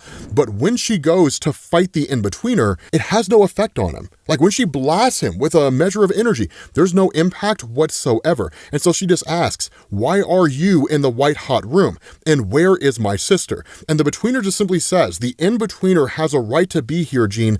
It is my job to preserve the equilibrium of all opposing forces in the universe. And you have upset that equilibrium greatly, haven't you? Because her creating Sarah is creating that imbalance, and her refusal to destroy Sarah is maintaining that imbalance. And that's where she lashes out at the Inbetweener. And the Betweener simply says, you do not get to bend the universe to your own will, Phoenix. And she asks, why not? Right? I command the stars. The heart of the universe beats within my own chest, but I have been too afraid to assert my own will. I've seen so much death, caused so much death, and yet I've had to hold back, even when it cost me my family. And that's what's important here, is because she's seemingly channeling the full power of the Phoenix, yet she's not able to destroy the Inbetweener. So your mileage may vary on what you think the intention is here, right? Is she actually intending to destroy the Inbetweener? Is she just trying to prove a point and trying to get the Inbetweener to go on his own way?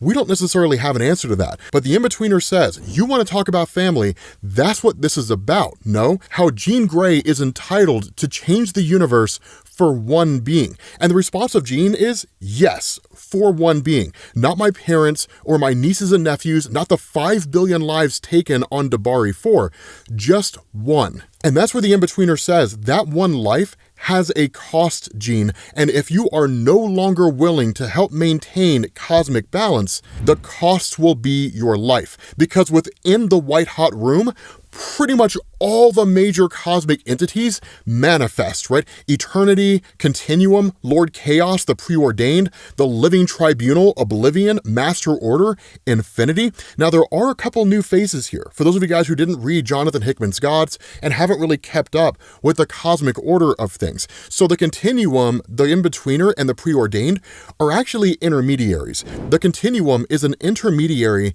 between Infinity and Eternity, the same way that the Inbetweener is an intermediary between Master Order and Lord Chaos. The Preordained is an intermediary between the Living Tribunal and Oblivion. Of course, we also see the cosmic entities look a little bit different. The reason why that happens is just because of the fact that the cosmic entities, number one, can take on any form they want to, but more often than not, they travel to the dimension of manifestations, right? Where Anthropomorpho basically gives them embodies, which can take on any form they want. So that's why they show up here looking different. I kind of think it looks cool. But at the end of the day, Eternity says, the gods are here to witness. You will do the right thing. And Jean just tells Sarah, right? I will handle this. I promise. And that's where Sarah's like, I understand what it is that you have to do. I understand that you have to kill me. And Jean just says, I can't. And that's where Eternity and Infinity step forward and ask the question, you can't or you won't. And Eternity even says, even as the Phoenix, you are no match for us on your own. And that's where this voice kind of comes out of nowhere and says, she's not on her own.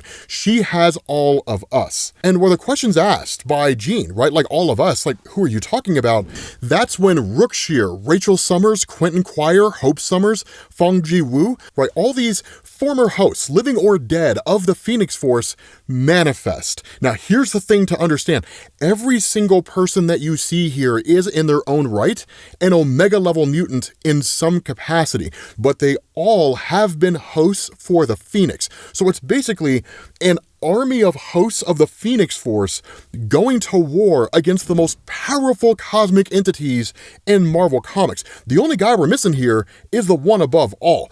This is crazy, man. So this is the war between the Phoenix Force and the cosmic entities, and it's actually the end of Stephanie Phillips' run on the Phoenix. Now, the way things ended previously, and kind of what we had learned, was that Jean Grey's sister, Sarah Grey, had basically returned. The last time we'd seen her, she was basically absorbed by Cameron Hodge back in the 90s, and she was essentially dead. But what ended up happening is that when she reappeared, we learned that Jean Grey had basically just made her out of nothing by essentially using the very fabric of reality itself, but it created an instability. And when Jean was taken to the future by Cable to show her the consequences of having recreated Sarah Grey, it was basically the fact that the universe was coming to an end. And so all the cosmic entities banded together. What this does is it jumps back before the cosmic entities directly appeared to Jean in order to tell her that she had to destroy Sarah to save all of creation. And this is initially a conversation between Eternity and Oblivion, where Eternity kind of talks to Oblivion about the conversation they had when they all agreed to go and confront the Phoenix. And then he says Oblivion left with fewer pleasantries than normal. And he asked the question, who knew that you had such love for the Phoenix? But the response of Oblivion, without the creation of the Phoenix, what is there for Oblivion to unmake? Without such cycles of life and death, how would we define the role of Eternity? And where Eternity responds in saying, if the Phoenix no longer serves balance, judgment must be passed. And that's where Oblivion responds in saying, judgment has already been passed by all who agreed with the living tribunal. And where Eternity responds in saying, final action against the Phoenix will not be taken until all other options have been extinguished. That is what we agreed. Oblivion kind of fires back and he says, you don't plan peace with a sword drawn. Now, the reason why all of this is so important is because, as a lot of you guys probably know about the cosmic entities in Marvel Comics, they all serve fundamental purposes, fundamental roles. That was initially kind of laid out to a degree by the Living Tribunal in the old Doctor Strange comics in his first appearance, when he talked about serving basically God. It was one of the very few instances when God was basically referenced as like the Judeo-Christian God, for lack of a better word. But over the years, that's evolved and has changed. The conversation between Mistress Death and Galactus, where Mistress Death basically tells him about how he reconciles his role in destroying basically different planets in order to feed himself, while simultaneously that very act leads to new life. But there is a kind of balance that has to be maintained.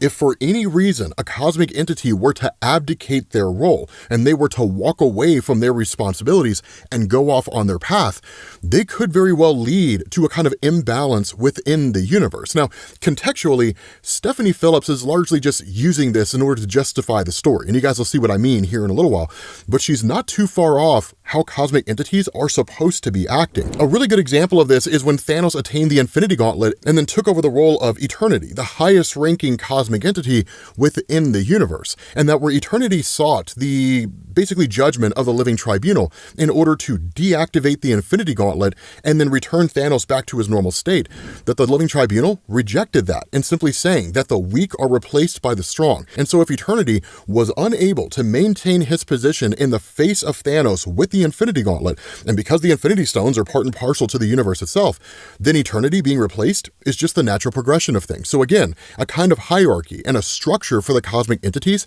has to be there. And so that's where Eternity fires back to Oblivion and says, your sympathy only proves the problem.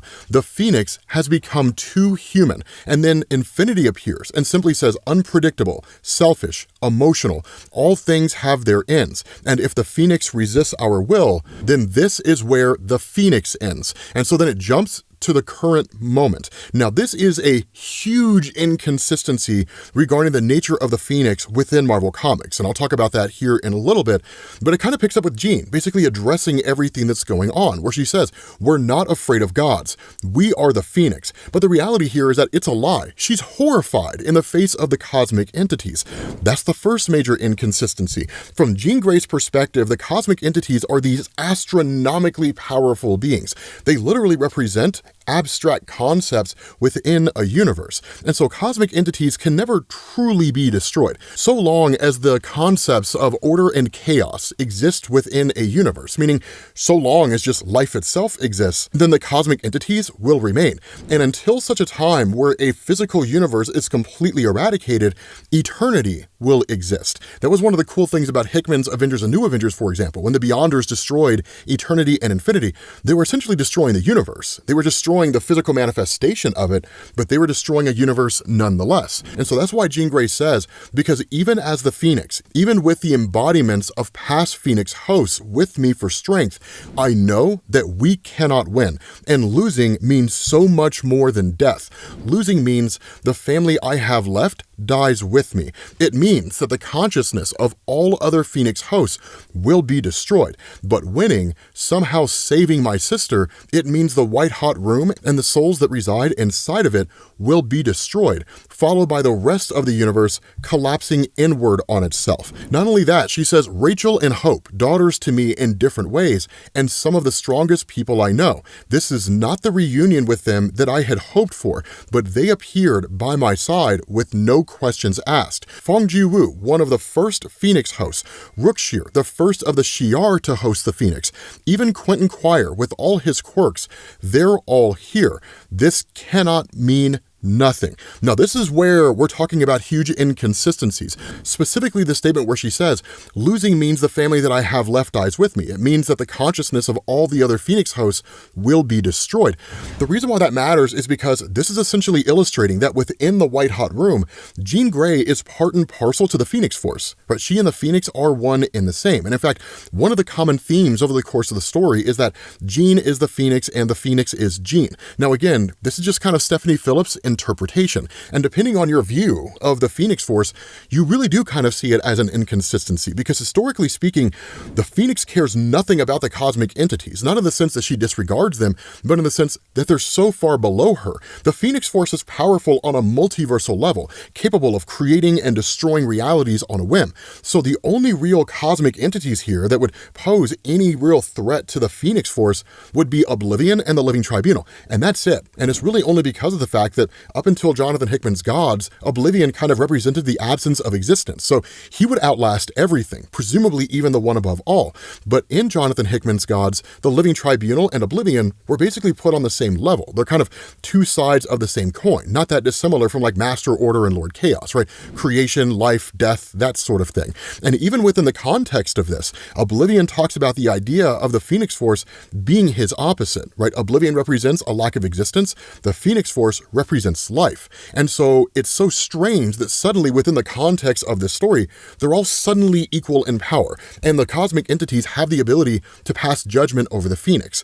The alternative to this is that they're simply just passing judgment as more of a ceremonial thing. And that really comes down to Oblivion. Because what ends up happening is that with Jean coming to this realization, she ultimately says, I can hold it, the White Hot Room, I can hold it together if you help me. And so that's where Eternity asks the question, is it time, Oblivion? And Oblivion simply says, this is it, right? This is your judgment. And the Living Tribunal responds in saying, this is our judgment. And they say, the Phoenix will be no more. So says the Living Tribunal. And so Infinity, Master Order, Lord Chaos, Continuum, the Preordained, Eternity, they all agree to pass judgment. And so in turn, the statement's made, then let it be done. And Eternity goes to launch an attack against the Phoenix. And she simply says, give me your strength. And Rachel Summers chimes in and saying, with that much power, it's too much even for you. And Jean simply says, just please, it's the only option. So again, this is kind of Stephanie Phillips essentially showing that Jean Grey, even with the power of the Phoenix,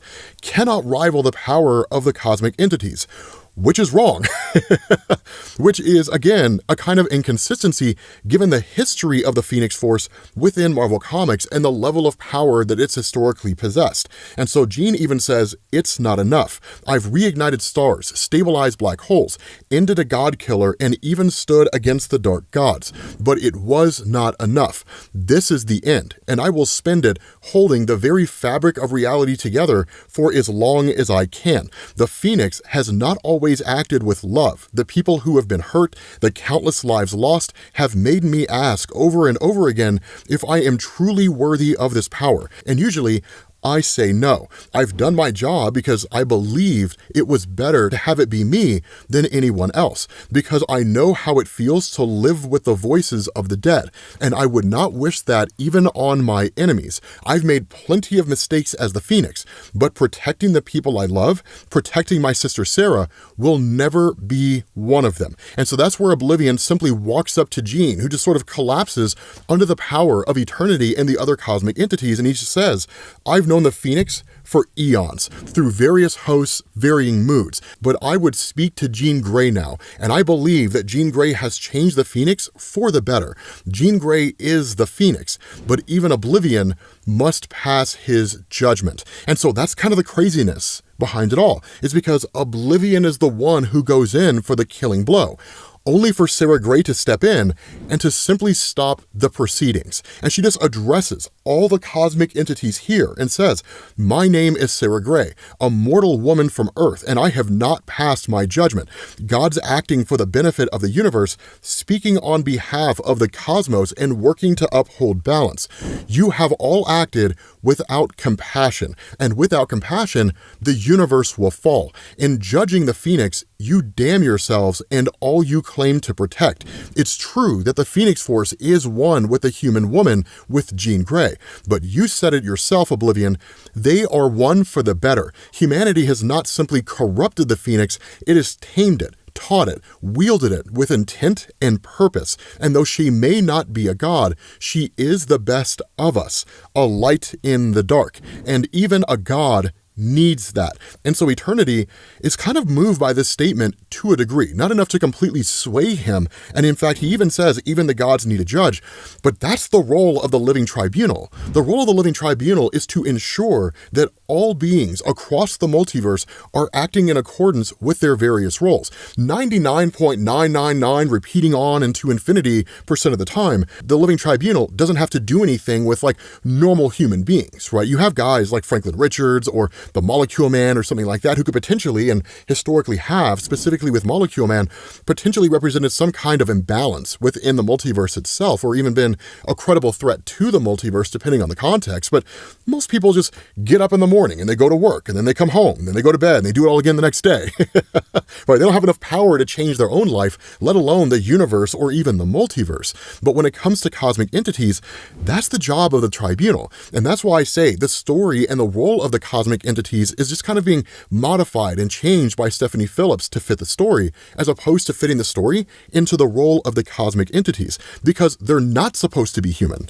They're not supposed to be able to empathize with humanity. They simply represent concepts and they serve a role, and that's it. And so that's why Eternity says, even so, your existence threatens the very structure of the universe. A piece of its spine was removed to create you, and without it, Sarah, of course, finishes the statement and says, without it, all life is unstable. And so she takes the only option here. Then end me, right? If I am the one that is your problem, then do what you have to do. Because ultimately, Jean Grey wasn't capable of doing it. Now, of course, Jean doesn't want to see her sister die again, right? She doesn't want to see Sarah Grey disappear. And even Jean tells Oblivion, if the universe needs me, it needs Sarah. We are linked. We are connected, one and the same. And where Sarah kind of says, look, I mean, I can appreciate the sentiment, but like, I am not worth the entire universe. The response of Jean, yes, you are, right? She's willing to doom all of creation to keep her sister alive, which doesn't really make a whole lot of sense because her sister would die if all creation came to an end. But Jean simply says, Cable, the gods, now you've all tried to convince me that defending you is selfish. And though I love you with all my heart, Sarah, I would defend any living soul from having to make a sacrifice to appease the balance of the universe. We should not measure one life against others. We should not glorify sacrifices for the greater good. We should seek to find a way to preserve every life. If there is an imbalance in the universe, then we will right it. And if you are incapable of such an act, then I hardly find you worthy of the title of God. And so at that point, Oblivion's kind of like, she has a point, right? We are cosmic entities and we do represent the fundamental forces of creation. If we cannot fix this imbalance, then, what do we do? But that's the irony of it. They were going to, by killing Jean.